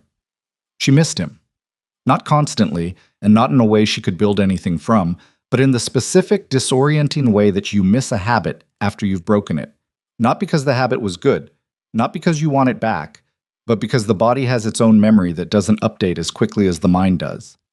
She would reach for her phone to text him something, a small thing, the kind of small domestic thing that married people text each other without thinking, and then stop, and feel the stoppage as a particular kind of quiet. She told no one about this. Not Eleanor, not Damien, not Patricia. It wasn't the kind of thing she needed to share. It was just the texture of loss, and she was going to feel it for however long she felt it, and eventually the reflex would stop firing. She gave herself the dignity of not pretending it wasn't there. What helped, practically, concretely, was work. Not as escape, not as avoidance, but as the thing she had always been genuinely good at and had spent 5 years applying only partially and in reduced form. Returning to Ashford Global full-time was like returning to a physical activity after an injury. The muscles knew what they were doing, but the first weeks were harder than expected, and then quite suddenly, they weren't hard at all. She made the Southeast Asia deal. It closed in 6 weeks, under the modified structure she had proposed, and the result was cleaner than either original advisor had projected. Marcus Webb sent her a single-line email that said only, "Good call." She saved the email, which was not something she ordinarily did with email, for reasons she didn't examine. She restructured the Pacific Logistics Division over the course of 3 weeks, working directly with Soo Jin, who turned out to be exactly as sharp as Claire had initially assessed, and also surprisingly funny in the dry, almost imperceptible way that Claire responded to. They worked well together. The restructure eliminated a redundancy that had been costing the division $8 million annually without anyone at the executive level having identified it clearly enough to address it. How did that survive 5 years of oversight? Soo Jin said, Not accusatorially, but with the genuine curiosity of someone who liked understanding how inefficiencies persisted. Because the people who could see it weren't at the table, Claire said, and the people at the table weren't looking at the right level of detail. Sujin nodded. That's usually how it goes. Yes, Claire said. It usually is. There were harder days. There were mornings when she woke up at 5 a.m. in the townhouse guest room. She had moved to her own apartment, finally, a place on the Upper West Side that she had owned through a trust and never lived in, which required some adjustment, and stared at the ceiling and did the inventory of the last 5 years in the way that you do when there's nothing else to do at 5 a.m. and your mind insists on accounting. She thought about the early years, the way he had been, initially, not a fiction, not a performance, but genuinely more present than he later became. She thought about dinners where they had laughed at things that were actually funny, and about conversations where she had felt, for the duration of them, that the person across from her was interested in her specifically rather than in what she represented or what she could offer. She thought about the point at which that had changed, and whether she had seen it changing, and the honest answer was that she had seen it and decided not to look directly at it, which was its own kind of choice. That was the part she hadn't fully reckoned with yet. Not Ethan's choices, which were his to carry, but her own. The choice to stay past the point where staying made sense. The choice to make herself smaller than she was out of a desire to be loved in a specific way. Those were things she had done, and they were not things she could assign to someone else. She was working on that. The SEC filing was formalized on a Thursday in late October. Damien called her himself to tell her, even though she could have found out through any of 6 other channels. It's done, he said. Okay, she said. Warren Briggs made one last attempt to reach Rosalind yesterday. They want a meeting. No. I told them that. A pause. Ethan also tried to call you. I know. Her phone had shown an incoming call from a number she had not blocked because blocking it felt like a gesture, and she was done with gestures. She had simply not answered. He's going to face this without any of us helping him, Damien said. It was not a question. He was confirming that they were in agreement. He made his choices without us, Claire said. He faces the consequences without us. That's how choices work. What followed over the next several months was the grinding, unglamorous process of institutional accountability, which looked nothing like the decisive moments people imagined when they thought about justice. It was depositions and document requests and legal filings and procedural continuances and an investigation timeline that stretched well beyond what any of the attorneys had initially projected. It was not clean. It was not swift. It was the slow machinery of consequence doing what it does, which is operate at its own pace regardless of what anyone prefers. Ethan hired new counsel, a firm with a stronger white-collar defense practice than Warren Briggs represented. And the new firm was competent but was working with a set of facts that didn't leave a great deal of room for creative interpretation. The documentation was thorough. The audit had been thorough. Claire's decision to forward everything to the SEC without negotiation had removed the possibility of a quiet resolution, and while Ethan's new attorneys worked to minimize exposure in the ways that were available to them, the shape of what was coming was not really in dispute. He resigned from Coal Industries in November. The company released a statement about a leadership transition. The statement said nothing about the SEC investigation, but anyone reading it in the context of everything that had happened knew what it was about. The stock, which had dropped 4% the morning after the gala, dropped an additional 12% on the day of the resignation announcement. The people who had been at the board meeting, the 2 longtime members who had been close to Ethan, resigned within the week. That was how those situations worked. The ship listed, and then the people who had been standing on the tilted side found reasons to be elsewhere. Vanessa Hart was not charged.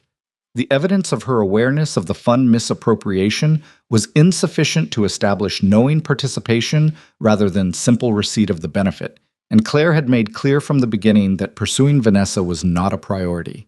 What Vanessa received instead was a professional consequence. Coal Industries, under its new management structure, did not renew her contract, and the senior marketing role that had defined her professional identity for 4 years was simply gone. Her name appeared in a couple of trade publications in connection with the broader Coal Industries story, and that appearance was enough to make the next job search considerably more complicated than it would otherwise have been. She relocated to Chicago. Claire heard this from Patricia, who had heard it from someone, in the way that information circulates in networks where everyone is 6 degrees from everyone else. Claire did not think much about it. Vanessa's life was Vanessa's to figure out. In December, Claire finalized the divorce. She sat at Diana Foss's conference table on a Tuesday afternoon and signed documents and watched Diana countersign and accepted a cup of coffee from Diana's assistant, and thought about the fact that 5 years of a life, when reduced to its legal components, looked like approximately 30 pages of text. "That's it," Diana said. "That's it," Claire agreed. She did not feel relief exactly. She felt something more complicated than relief. Something that included relief but also included grief and tiredness, and a faint thread of something she would eventually identify as anticipation, though it took a few more weeks to recognize it clearly. She collected her copies of the documents and put them in her bag and thanked Diana and went out into the December street. It was cold. The particular cold of a New York December that arrived while you were inside somewhere and was waiting for you when you came out, cutting, direct, the kind of cold that didn't feel hostile so much as honest. She stood on the sidewalk and breathed it in. Her phone rang. She looked at the screen. It was Eleanor. "It's done," Claire said, answering. "I know. Rosalind called me." A pause. Eleanor's pauses were never empty. They always contained something she was deciding whether to say. "Come for dinner." "Damien will be there?" "Damien is already here. He brought wine, which means he's celebrating something, though he hasn't said what." "Probably the Southeast Asia option exercise," Claire said. "It cleared regulatory review this morning." "Is that good?" "It's very good." "Then come celebrate it," Eleanor said.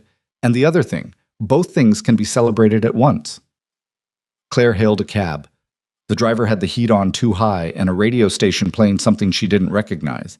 And the traffic was the specific kind of Christmas season midtown gridlock that could turn a 15-minute drive into 45, and none of it bothered her. She watched the city slide past the window. The lights that multiplied in December, the steam rising from grates, the general urgent density of a place that had no intention of slowing down for anyone's private reckoning. She had been born in this city. She had been formed by it, in the specific way that places form people who pay attention to them. She had spent 5 years living in it as a smaller version of herself, and now she was sitting in a too-warm cab on the way to her mother's house, and she was taking up her full amount of space again, and it felt the way returning to something feels when the thing you're returning to was always yours. Not triumphant, just right. The cab stopped at a light on Madison. A woman walked past on the sidewalk. About 40, carrying too many bags, talking on her phone, moving fast in the way that people moved in this city when they had places to be and not quite enough time. She looked harassed and purposeful simultaneously, which was its own kind of New York signature. Claire watched her and thought about the woman she had been walking into the Blackstone Grand 3 months ago. The black gown, the removed name, the careful composure holding together something underneath it that was much larger than the composure. She had been so afraid of being seen, not the scene itself. She had spent her first 36 years being seen at the highest possible level, but being seen in a specific way, for specific things, and having those things be the reason someone loved her. She had wanted love that wasn't aware of the empire behind her, and she had wanted it badly enough to hide the empire completely. And what she had gotten was love that hadn't known what it was loving, which turned out not to be the same thing at all. She had learned something from that. She wasn't sure yet what she was going to do with the learning, but she had it now, and it belonged to her in the way that things belong to you when they cost you something real. The cab started moving again. Claire looked at her phone. There was an email from Marcus Webb with a subject line that said, "Draft proposal for Q1 board presentation. Wanted your eyes on this before I send it to Damien." She started reading it. By the time the cab pulled up in front of Eleanor's townhouse, she had sent Marcus 3 substantive comments and 1 question he would need to think about before answering. He would answer it well. She was becoming confident of that. He was the kind of person who thought before he spoke, which was rarer than it should be at his level. She paid the driver, got out, stood on the familiar sidewalk outside the familiar house, and looked up at the lit windows. Inside, her family was waiting. The family she had been born into, which was different from the one she had tried to build and would have to rebuild differently now, more carefully, with better information than she'd had the first time. Damien was there with wine he was pretending wasn't celebratory. Eleanor was there with whatever Eleanor had decided to cook, which was always specific and never negotiable and usually excellent. Claire's hands were cold. She hadn't brought warm enough gloves, which was a mistake she made every December without fail, which was the sort of small, persistent human failure that no amount of competence or power or hard-won clarity could apparently correct. She made a mental note to buy better gloves. Then she went inside. The house was warm. It smelled like something with herbs and onion from the kitchen, and Damien was standing in the front hall with a glass of red wine already poured for her, which meant Eleanor had texted him from the kitchen to say she heard the door, which was such a precise and characteristic piece of Ashford family coordination that Claire almost laughed. She took the wine. "Good day?" Damien said. "Complicated day," she said. "But yes." He touched his glass to hers. "Then let's eat," he said. From the kitchen, Eleanor called that dinner was ready, and her voice had the particular note in it, not soft exactly, but present, that meant she was glad Claire was there, which was as close to tender as Eleanor Ashford was likely to get on a Tuesday evening in December, and which was, Claire had learned long ago, more than enough. She followed her brother down the hall toward the light and warmth of the kitchen, and behind her outside the city continued being itself, loud and cold and ongoing, and ahead of her everything was still open. January arrived the way it always did in New York, without apology, without the grace period that people kept hoping for between the end of one year and the wait of the next. The city simply continued, and the people in it continued with it, carrying whatever they were carrying from the year before into the new one, because that was what people did. Claire had been back at Ashford Global for 3 months when the new year turned. 3 months felt both shorter and longer than it was, shorter because the work had absorbed her in the way that real work absorbs you when you're genuinely suited to it, the days moving fast and full, longer because of how much had changed in the texture of ordinary life. She was sleeping in her own apartment now, a place that had been hers on paper for 8 years and hers in practice for only 4 months, and the process of making it feel inhabited had been slower than she expected. She had bought better gloves, finally. She kept them by the door. The SEC investigation had moved into its formal phase by mid-January, which meant that Ethan's attorneys were spending the majority of their time in depositions and document reviews, and the press was covering it with the focused attention of reporters who understood that a story about a public company's executive and the circumstances of his downfall had a longer shelf life than most. The coverage was not cruel exactly. It was simply accurate, which in this context was its own kind of severity. Claire did not follow the coverage closely. Patricia flagged anything that mentioned the Ashford name directly, and Claire would read those pieces with the clinical attention she'd have given any external matter touching the company. But the pieces that were primarily about Ethan, she left unread. She was not avoiding them out of sentiment. She had moved past the stage where reading about him produced the reflexive ache of something unresolved. She simply didn't find them useful, and she had become, in the last several months, ruthlessly oriented toward usefulness. She was in her office on a Tuesday morning in late January when Rosalind called. "The plea negotiation is moving," Rosalind said without preamble. She had learned quickly that Claire did not require preamble. His attorneys have communicated a willingness to enter a plea on 2 counts, 1 securities violation, 1 misappropriation, in exchange for the SEC's agreement to drop the remaining charges. "What does that mean in terms of exposure?" Claire said. "Likely 18 to 24 months, with the possibility of reduced time for cooperation, plus full restitution, which at this point he can barely fund. The legal fees alone have consumed most of his liquid assets." Claire turned her chair slightly toward the window. The January sky was the particular flat white of a city winter, not threatening, not promising anything, just present. "And the company?" "Coal Industries will complete the restructure under the new management team by end of Q1. The Ashford position will convert to a passive holding once operational stability is confirmed. Damien's recommendation is to divest entirely within 18 months, which I think is sound." "Agreed," Claire said. She paused. "Is there anything in the plea that requires anything from us?" "No, your cooperation was never required. The audit documentation was sufficient." "Then there's nothing more for us to do," Claire said.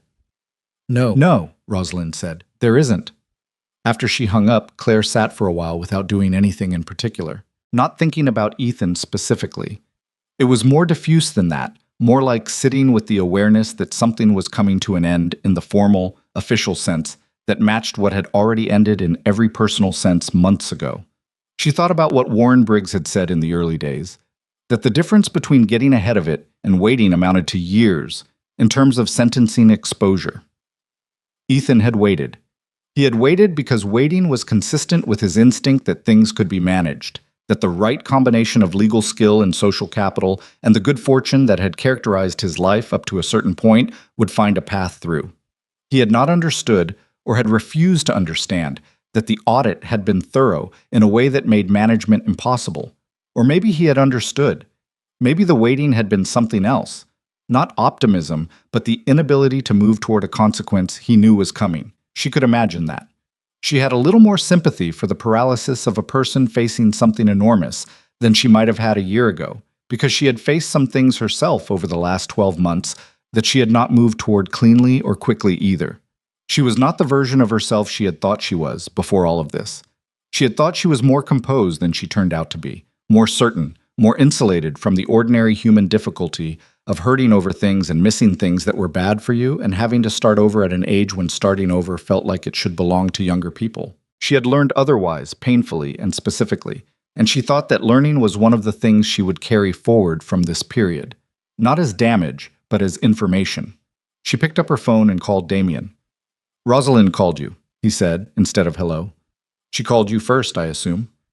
40 minutes ago. I was going to call you after a meeting." "Don't manage my information, Damien." A brief pause. "I know. I'm sorry. It's a habit." "I know it is." She let it go. "The divestiture timeline in 18 months. I want to revisit that. I think we can move faster if we structure the sale correctly. There's a buyer in the infrastructure space who's been looking at Coal's logistics assets for 2 years. If we approach them directly, rather than running a full process, we can close in 9 months and avoid the extended exposure of a public auction." Damien was quiet for a moment. She could hear him thinking, the specific quality of his silence when he was reassessing a position he'd already formed. "That's probably right," he said. "Pull Marcus into it this week. He'll know who to approach on the buyer side." "Done." Another pause. "You're settling in." She knew what he meant. Not physically, not in any practical sense, but in the deeper sense of someone who has returned to something they belong in and is starting to move through it with the natural authority of belonging, rather than the careful effort of returning. "Slowly," she said. "Better slowly than not at all," he said. She ended the call, looked at her desk, the organized surface of it, the documents with their colored tabs, the coffee that was getting cold. She picked up the coffee and drank it anyway. The charitable initiative had started almost by accident, which was often how the things that mattered most started. In November, during the grinding weeks of the divorce proceedings, she had attended a board meeting for a foundation the Ashford family had supported financially for years, a nonprofit that worked with families facing economic displacement, connecting them with housing resources, job training, emergency financial assistance. She had sat in as a nominal board observer, which was the extent of the family's involvement. They were donors, not operators.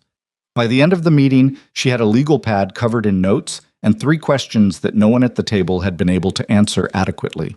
The foundation's executive director, a man named Robert Patel, who had been running it for 12 years with more dedication than resources, had looked at her at the end of the meeting with the particular expression of someone who has encountered an unexpected complication that might also be an opportunity. "You've done operational work before," he said. It wasn't a question. "Some," she said. "Would you be willing to come back, as more than an observer?" She had said she'd think about it. She had thought about it for 3 days, which was 2 days longer than she usually needed for decisions of this scale, because the decision carried something personal that operational decisions didn't usually carry. She went back. Not as a donor, not as an observer, but as a working board member with a specific remit, rebuilding the foundation's operational structure so that it could scale its programs without losing the quality of what made them work. It was not glamorous. It involved a lot of spreadsheets and a lot of conversations with people who were tired and underfunded and doing important work without adequate recognition. And it involved learning an entirely different set of problems from the ones she navigated at Ashford Global, which was exactly why she needed it. She worked with Robert Patel every Tuesday afternoon. He was 61, a former social worker who had come to nonprofit leadership through the specific path of people who start in direct service and find themselves gradually, reluctantly, in administration because the administration desperately needs people who remember what the work is actually for. He was impatient in ways he'd stopped apologizing for, and he was funny in the way that people who have seen a lot of hard things are sometimes funny, economically, with good timing, landing the joke before you expected it. They disagreed regularly about timelines, about priorities, about the right way to approach a particular institutional funder. They disagreed in the productive way, the way where both people are engaged enough in the outcome to push back, rather than the polite way where both people agree too quickly and produce a mediocre result. "You're going to move faster than we can staff," Robert said, on a Tuesday in February when she had presented a 6-month expansion plan for the Housing Assistance Program. "Then we hire faster," she said. "That's not how hiring works in this sector. You can't just—" He stopped, made a gesture with his pen. "You're thinking about this like a corporate acquisition." "I'm thinking about it like something that needs to be done efficiently," she said.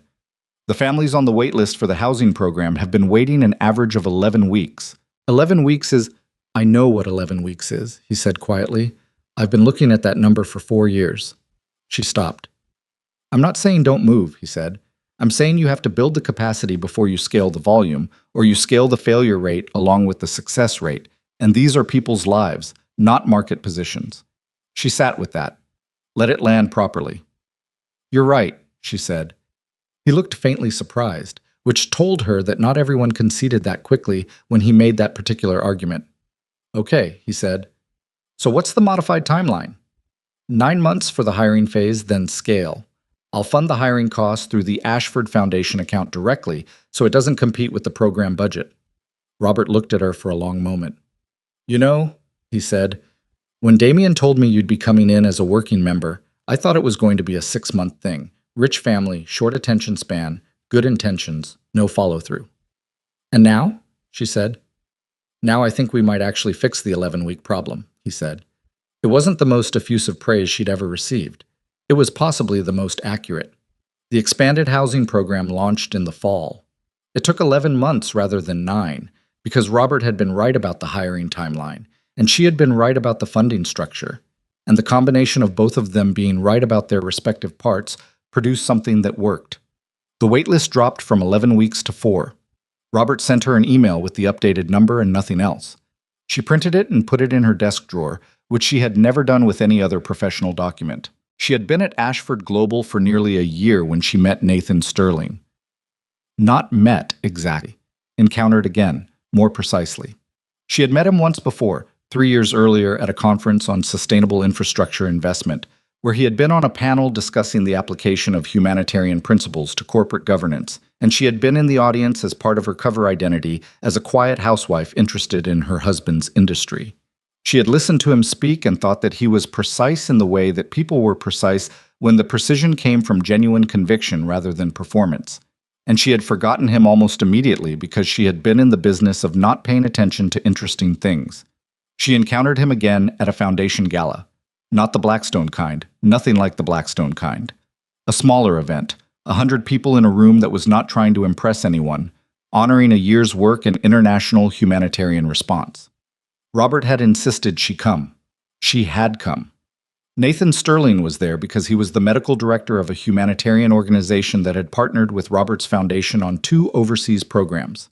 He was 53, not conventionally handsome, but built with the solidity of someone who had spent time in difficult places and come back intact, with a face that showed its history without apology.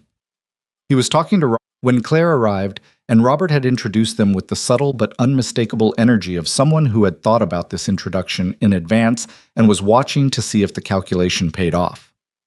"Claire Ashford," Nathan said, "I read about your work on the housing program restructure."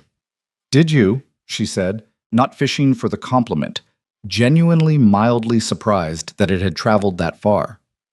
"The 4-week waitlist number got cited in a sector newsletter I read.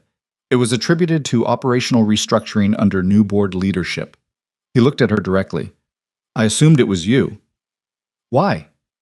"Because Robert has been trying to fix that number for years, and he's smart enough to have done it himself if the barrier had been intellectual. The barrier was structural, which means someone new came in with the resources and the operational fluency to change the structure." He shrugged slightly. Not a long chain of reasoning. She considered him. "You're direct," she said. "I've spent a lot of years in situations where indirect communication cost people things they couldn't afford to lose," he said. "It makes you impatient with the other kind." She understood that completely. She had lived a version of the opposite, years in which she had been deliberately indirect about the most important things. and she understood the cost of it in a way she hadn't before. They talked for the rest of the event, not exclusively. They moved through the room separately, talked to other people, came back. It was not a movie version of meeting someone. It was the real version, which was less decisive and more gradual and involved at least one conversation about logistics funding that was genuinely interesting to both of them, rather than functioning as romantic subtext. Robert found her near the end of the evening with an expression of elaborately casual innocence that fooled no one.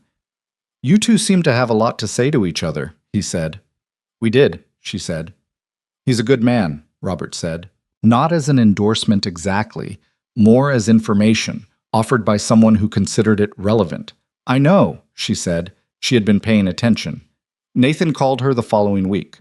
Not texted, called, which she noted because it was a choice, a declaration of a particular kind of intentionality. She was in her office when the call came, and she answered it, and they talked for 40 minutes about nothing that was obviously important and everything that was. They went to dinner the week after that. A small Italian place in the West Village that he chose, and that turned out to be genuinely good. Not impressive in the way that men sometimes chose impressive restaurants to establish something, but good in the way of a place that had been around for decades and had a regular clientele and wasn't performing for anyone. She noted this without making anything of it, and then later thought that she was going to have to stop noting things and cataloging them and actually trust some of what she was observing. She was working on that. The dinner was not easy in the way that some first dinners are easy. There were pauses, and the pauses had weight in them. She said something about her marriage at one point, briefly, not in detail, not as an explanation or a warning. And he listened without filling the silence after it with reassurance, which was the right thing to do, and which not everyone knew to do. "That's a lot to coming out of in a year," he said. "It's been a strange year," she said. "Strange bad or strange clarifying," she said. "Mostly." He nodded. He looked at her across the table with the direct attention she was coming to recognize as simply his way. Not assessment, not performance, just presence. "I should tell you that I'm not—" She stopped, started again. "I'm still figuring some things out about what I want from this part of my life. I know what I want professionally. Personally is more complicated." "I know," he said. "You know?" "I'm 53, he said. "I've been through complicated." A slight pause. "I'm not looking for easy. Easy hasn't been my experience, and I've stopped expecting it to be." He picked up his wine glass. "I'm looking for something real, that's all." She thought about Ethan in the early days, the warmth of him, the laughter, the feeling of being seen. She thought about how much she had wanted that, and how it had taught her, through its eventual failure, something important. That being seen was not enough if the person seeing you was seeing a limited version of you. That you could be loved genuinely and still be loved partially. And that the partial love, no matter how real, was not enough to build a life on. What she wanted now was different. It was harder to describe and required more from both people, and was almost certainly worth it. "I think that's what I'm looking for too," she said. Things between them moved slowly, which was her preference, and which he seemed to understand without being told. They went to dinner again, and then a few weeks later to a lecture on climate adaptation that they had both separately intended to attend, and then on a Sunday afternoon to walk through a museum because she had mentioned offhandedly that she hadn't been in months, and he had said he'd been meaning to go. He was not trying to impress her. That was the thing she kept coming back to. He was not adjusting himself to produce a particular reaction.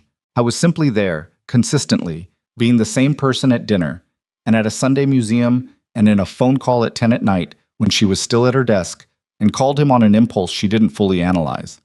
"You're still at work," he said. "Pacific operations emergency," she said, "supply chain thing. It's fine, just time-consuming." "Do you need to talk it through, or do you just need someone on the phone?" She stopped. The question, specific and useful and completely without agenda, did something to the part of her that had been braced. "Just someone on the phone," she said. "For a minute." "Then I'm here," he said. And he was.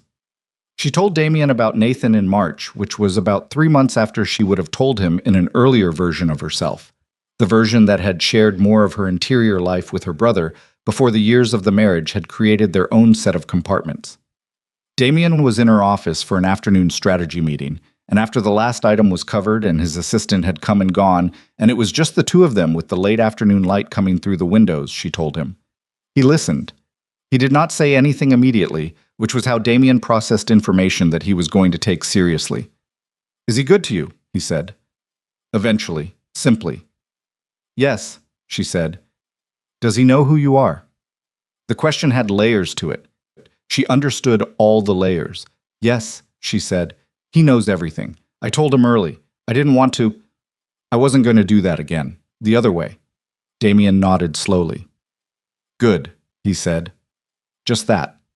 He trusted her judgment, or he was choosing to trust it, or both. With Damien, those things were the same. Eleanor was more direct. Eleanor was always more direct. "Tell me about him," Eleanor said, at dinner in April, in the tone that meant she had already heard something from some source she would not identify, and was giving Claire the opportunity to provide the authoritative account, Claire told her. Eleanor listened with her characteristic focused composure, and then said, "Invite him for dinner." "Not yet," Claire said. "Claire." "Mother." She met her mother's eyes across the table. "I'm doing this at my own pace. I'm not rushing it because you're curious." A silence. Eleanor's mouth did something that might, on another face, have been called a smile. "Fine," Eleanor said, "but not too slowly." "Why?" "Because you've already wasted 5 years," Eleanor said, in the frank tone of someone offering a purely logistical observation. "And you're not getting any younger." Damien, across the table, looked at his wine glass with the focused attention of a man who had decided not to be part of this particular conversation. "Thank you, Mother," Claire said. "You're welcome," Eleanor said, and passed her the bread. Claire introduced Nathan to Eleanor in June. The dinner was at the townhouse, and Eleanor cooked, which was her way of controlling the environment and also her way of saying that someone was worth the effort. The dinner was not simple. Neither, as it turned out, was Eleanor's assessment process, which involved questions that were courteous in their phrasing and completely transparent in their intent. Nathan answered them with the same directness he brought to everything, which Eleanor received with a visible recalibration. He was not the type she'd expected. Claire could see that. Eleanor had anticipated someone she could manage, or someone who would manage her, or someone performing the correct behavior in the particular way of people who knew they were being evaluated. Nathan did none of those things. He was simply honest, and he was interested in Eleanor as a person rather than as an obstacle. And he asked her a question about the Foundation's early history that led to a 40-minute conversation that Claire was not required to participate in at all. After he left, Eleanor sat across from Claire at the kitchen island. The same island, the same 2 chairs, the same late-night quiet that had held them the night of the gala. And said, "He's not what I expected." "I know," Claire said. "He's better than I expected." Claire looked at her mother. "Is that a compliment?" "Don't push it," Eleanor said. But she was, if you knew where to look, pleased. On a Thursday evening in September, almost exactly a year after the Blackstone Gala, Claire was sitting on the terrace of her apartment, the one that was hers now, fully, with all the small signs of habitation that made a space into a home, with Nathan beside her and the city below, and the particular quality of early fall light that made New York look, for a few weeks each year, like a place that had agreed to be beautiful. She had a glass of wine. He had coffee because he was on call for his organization's overseas program through the weekend. They were not talking about anything significant. I was reading something on his phone, and she was thinking about a personnel decision she needed to make by Monday, and occasionally looking at the city.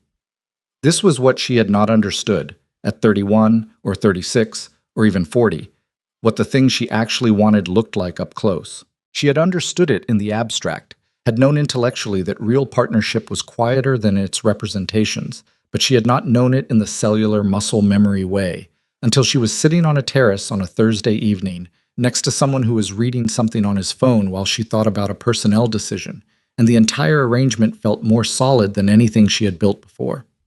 Not perfect. That was important. It was not perfect. They had argued twice in the past 3 months, once about something substantive and once about something foolish. And both times it had been uncomfortable and necessary and resolved without either of them requiring the other to be different from what they were. They were 2 people with formed personalities and specific histories, and more than a few things they were still working out in themselves, and those facts were present in every room they occupied together, and that was exactly as it should be. Ethan was sentenced in August. 22 months, which was toward the lower end of the range his attorneys had fought for, and which reflected the cooperation he had ultimately extended and the full restitution he had managed, barely, by liquidating everything available to him. The apartment on the Upper West Side went to cover it, along with the investment portfolio, along with the professional reputation that had been the infrastructure of his self-conception for his entire adult life. Claire heard the news from Patricia and said, "Thank you," and moved on with her day. That was genuinely all it was. She did not sit with it. She did not feel the complicated residue of it in the way she might have expected. What she felt was the specific absence of feeling, not numbness, not suppression, but the simple fact of a thing having already ended for her long before it ended officially, which meant there was nothing new in the news and nothing requiring her to respond. She had been asked once by a journalist who had been writing about the broader coal industry story and who had reached out through proper channels for an Ashford family comment, whether she had anything to say about the outcome. She had declined through Patricia, as she declined all such things. She had nothing to say for publication. What she had privately was this: she did not think Ethan was a simple person. She did not think simple people were real. He had been genuinely ambitious and genuinely capable, and genuinely, in the early years, capable of love in the form he understood it. He had also been willing to treat the people nearest him as means to an end when the end was compelling enough. And that willingness had been there from the beginning, covered by the warmth and the competence and the easy confidence, and she had not looked at it directly until it was looking at her. The lesson, she thought, and she was careful about lessons, cautious about the way people turned their experiences into tidy formulas, was not that love was dangerous or that people were fundamentally unknowable. The lesson was more specific and harder to live with. It was that she had known. She had known things, had seen things, and had actively chosen to interpret them charitably past the point where charity was honest. She had done this not because she was weak, but because she had wanted something, and wanting something badly enough could make you dishonest with yourself in very precise ways. That was the thing she carried forward. Not as a wound, not as a scar, but as information, the kind that changes how you move through the world. Not in a single dramatic shift, but in 1,000 small daily choices that cumulatively amounted to a different kind of life. She was 42 in October. She had a dinner for it. Small, her apartment, Damien and Eleanor and Robert and Sujin and Nathan and Patricia and Marcus and a few others who had found their way into the year with her. Eleanor brought wine that was far too good for a birthday dinner and did not acknowledge having brought it. Nathan cooked because he had asked Claire 2 weeks earlier what she wanted for her birthday, and she had said she wanted not to go to a restaurant, and he had said he'd handle it, and he had. He was not a professional cook. That needed to be said.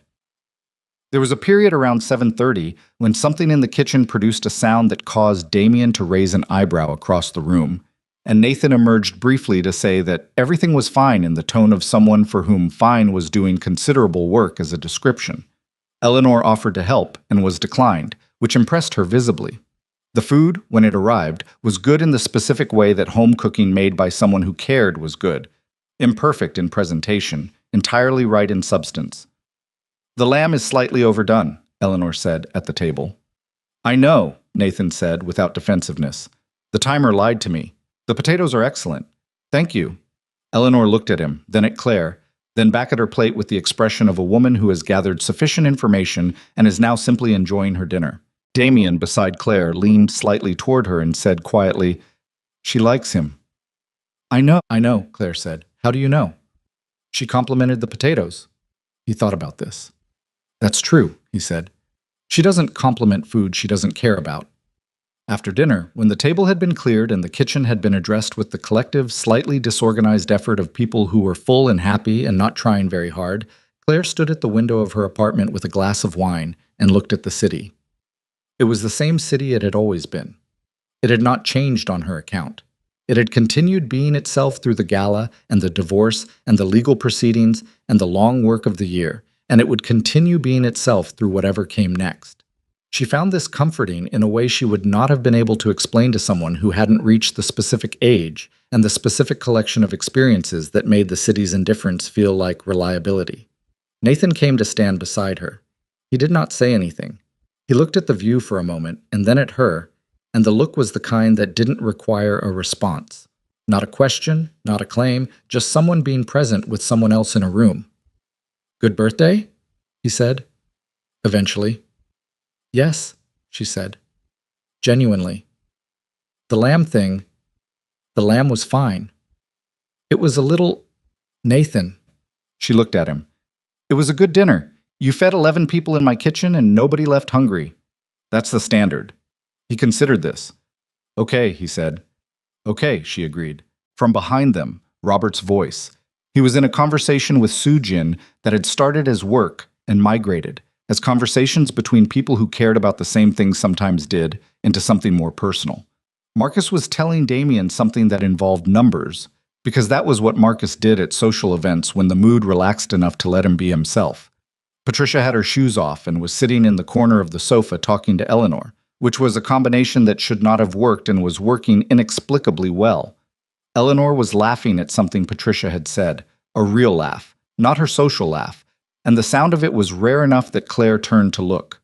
She looked at the room, at the specific collection of people who had found their way into her life through the particular path the year had taken, some of them old, some new, some discovered in the rubble of things that had collapsed and turned out to be hiding something worth finding underneath. This was what rebuilt looked like. Not pristine. Not the way things looked at the beginning before life had happened to them. It looked like 11 people in an apartment on a Thursday night in October, with slightly overdone lamb and excellent potatoes, talking about things that mattered and things that didn't with equal energy, because that was what people did when they were genuinely comfortable with each other. She had built this. Not alone. She had not done any of it alone, which was itself a thing she had needed to learn. The woman who had walked into the Blackstone Grand believing that being alone was the price of not being used. She had built it in collaboration, in argument, in the slow work of showing up for people and letting them show up for her. And the result was imperfect and ongoing and entirely hers. The Charitable Foundation's annual impact report came out in November, and the housing program numbers were the lead item. Waitlist times down 64% from the previous year. 212 families assisted in the expanded program cycle, a partnership with 3 additional municipal agencies that had come directly from the operational credibility the restructure had created. Robert sent her the report with a single line. We fixed the 11-week problem, she called him. We did, she said. Next year we're going after the job training backlog, he said. I want to double the capacity. Tell me what you need, she said. More than you'll want to give me. Try me, she said. He tried her.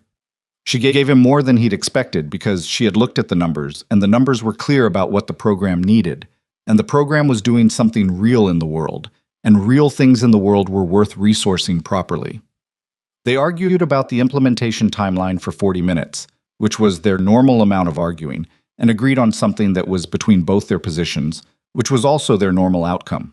After she hung up, she sat in her office for a moment with the satisfaction of it. The specific satisfaction of work that connected to something beyond itself, beyond the financial logic and the operational efficiency and the portfolio management that occupied most of her professional hours. She had not known she needed that connection until she found it, which was perhaps the most useful thing the last year had taught her about herself. She had spent her 20s and early 30s believing that the scale of the work was what gave it meaning, that moving money and controlling assets at the level Ashford Global operated was inherently significant because of its size. She still believed scale mattered, still believed that what happened at the top of large organizations sent effects down through every level until they reached the ground. But she understood now that the work also needed a reason that was visible and specific and human, not abstract and financial and distant. The foundation gave her that. The 11-week problem, and the 4-week number that replaced it, and the 212 families, and whatever the job training backlog looked like next year, that was a reason she could hold in her hands. She was still Ashford. That was not something she would have questioned, but it had taken on a different texture than it had before. The name, the inheritance, the empire that had existed across 3 generations. She carried all of it with a different relationship to it than she'd had at 36 when she walked away, and a different relationship than she'd had at 25 when she was first learning its weight. She was no longer trying to be something other than what she was. She was no longer reducing herself to see if love could survive the reduction. She was exactly who she was, the full dimensions of it, and she was finding that the full dimensions were not the burden she had once feared them to be. They were simply her life. In December, a year and 3 months after the Blackstone Gala, Ethan Cole began his sentence at a federal correctional facility in upstate New York. The news cycle gave it a day, maybe 2. There were other stories, there were always other stories. And then it moved on. His name appeared in the financial press occasionally in the context of the coal industry's restructure, which was proceeding efficiently under the new management and was generating better numbers in its restructured form than it had in its final years under his leadership, which was its own kind of quiet verdict. Claire did not read the coverage. She had nothing against it. She simply had no use for it. The story of Ethan Cole's choices and their consequences was his story to live in, not hers to narrate or observe or return to for any purpose. She had been part of it, and that part was finished, and she had a different story now that required her full attention. She thought about him once, in December, without trying to. She was in the car between meetings, watching the city move past the window, and something, the quality of light, or a building she recognized from a walk they'd taken once, produced a memory without warning, the way memories did. He was laughing at something she'd said. An early year. The real version. She let the memory be what it was. She did not revise it or diminish it or use it to prove a point. It was a real moment from a real marriage that had been real and then had failed, and the failure did not retroactively unmake the real parts, and the real parts did not retroactively excuse the failure. Both things had happened. Both things were over. The memory passed. The car moved through the intersection. She looked at her phone and found a message from Marcus about the Southeast Asia option exercise, which had cleared its second regulatory hurdle and was ahead of the projected timeline. She typed back, "Good. Let's talk tomorrow morning." She put the phone down and looked at the city for the rest of the ride. On the last day of the year, the family gathered at the townhouse for the dinner Eleanor hosted every December 31st, with the regularity and the specific formality of a tradition that had survived enough change to have become, itself, a form of stability. The table was set for 12, the Ashford family and its additions, which shifted year to year depending on who was present in people's lives, and who had become essential enough to be included in the specific intimacy of this particular dinner. Nathan was there. He sat 2 seats from Claire across from Damien, and he and Damien had found, over the months, a cautious and genuine mutual respect that expressed itself primarily through disagreement about things they both cared about: international humanitarian policy, the appropriate role of private capital in public infrastructure, a set of topics that could have been politely avoided and were instead, in the way of people who respected each other enough not to be polite, directly engaged. Eleanor watched these conversations with the satisfaction of a woman whose primary hobby was the accurate assessment of people. Dinner was long. Eleanor's dinners were always long. She believed that eating quickly was a form of disrespect toward food and toward the people you were eating with, and she enforced this belief through the pace of service, which she controlled absolutely. There was wine, and there was conversation that moved across topics with the natural drift of people who were comfortable enough not to manage it. At some point, the conversation became a general accounting of the year. Not formal, not a toast, just the organic drift toward reflection that happened at the end of things. People mentioned things that had happened, things that had gone wrong and things that had worked, in the approximate proportion that a year always contained. Claire listened more than she spoke. She was thinking about what a year looked like from the outside versus what it felt like from the inside. The way a year that contained an enormous amount of change and difficulty, and also an enormous amount of work and clarity and unexpected good, could look. From the inside, like a year you had simply lived through, one day at a time, without the knowledge of how it would accumulate until you were sitting at a table in December and looking back at it from a distance that finally allowed the shape to be visible. The shape of this year, she thought, was not a comeback story. She rejected that framing when she encountered it. In the occasional profile request she declined, in the way some people narrated what had happened to her as a triumph structured around a preceding defeat. Her life was not structured around Ethan Cole's choices. His choices had been one event in a life that was hers, and the year that followed had been the work of rebuilding something that had been compromised partly by his choices and partly by her own. And the rebuilding was ongoing and would always be ongoing because that was what living in the world actually involved. What she would say, if she were saying it to anyone, and she was not, she was keeping it in the interior room where she kept things that were hers before they were shareable, was this: she had learned that strength was not the absence of need. She had spent most of her life trying to be a version of herself that didn't require things, didn't need to be loved, didn't have the ordinary human dependency on other people that she had seen, in her family and in her world, get used against people when they allowed it to be visible. She had armored herself against need by being sufficient, by being the person who provided rather than required. And then she had made one enormous exception for a man she had trusted with the exception, and the exception had ended badly, and she had walked back toward armor. What the year had taught her, slowly and through the specific difficulty of learning things that contradicted what you'd previously decided was true, was that the armor was not strength. The armor was the avoidance of strength. Real strength was needing things and staying open to them anyway, needing people and letting them be people, needing love and accepting that love was always, no matter who was offering it, a risk. Real strength was Robert telling her she was thinking like a corporate executive and being right, and her hearing it. It was Eleanor putting her hand over Claire's in the back seat of a car. It was Nathan standing in her kitchen with a timer that had lied to him, and 11 people who needed to be fed, and not asking for help, but not refusing it either. It was Damien, who had waited 5 years and started the audit when she called him in March and sat at her table at the Blackstone Grand and never once said, "I told you so," because that was not the kind of brother he was. She looked at him across the table. He was in a conversation with Nathan about something, using his hand slightly, which meant the topic had moved past professional interest into something that engaged him fully. He looked, she searched for the word and found it, happy. Or the Damien version of happy, which was engaged and present and not trying to manage anything. She thought, I should have called him sooner. She thought it without guilt, just as an observation, the clean, factual recognition that she had waited too long to ask for help, not because the help wasn't available, but because asking had felt like admitting something she wasn't ready to admit. She was ready now. That was the difference.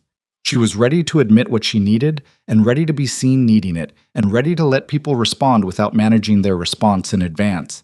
It was the work of being 42 instead of 36, or maybe it was the work of a specific difficult year, probably both.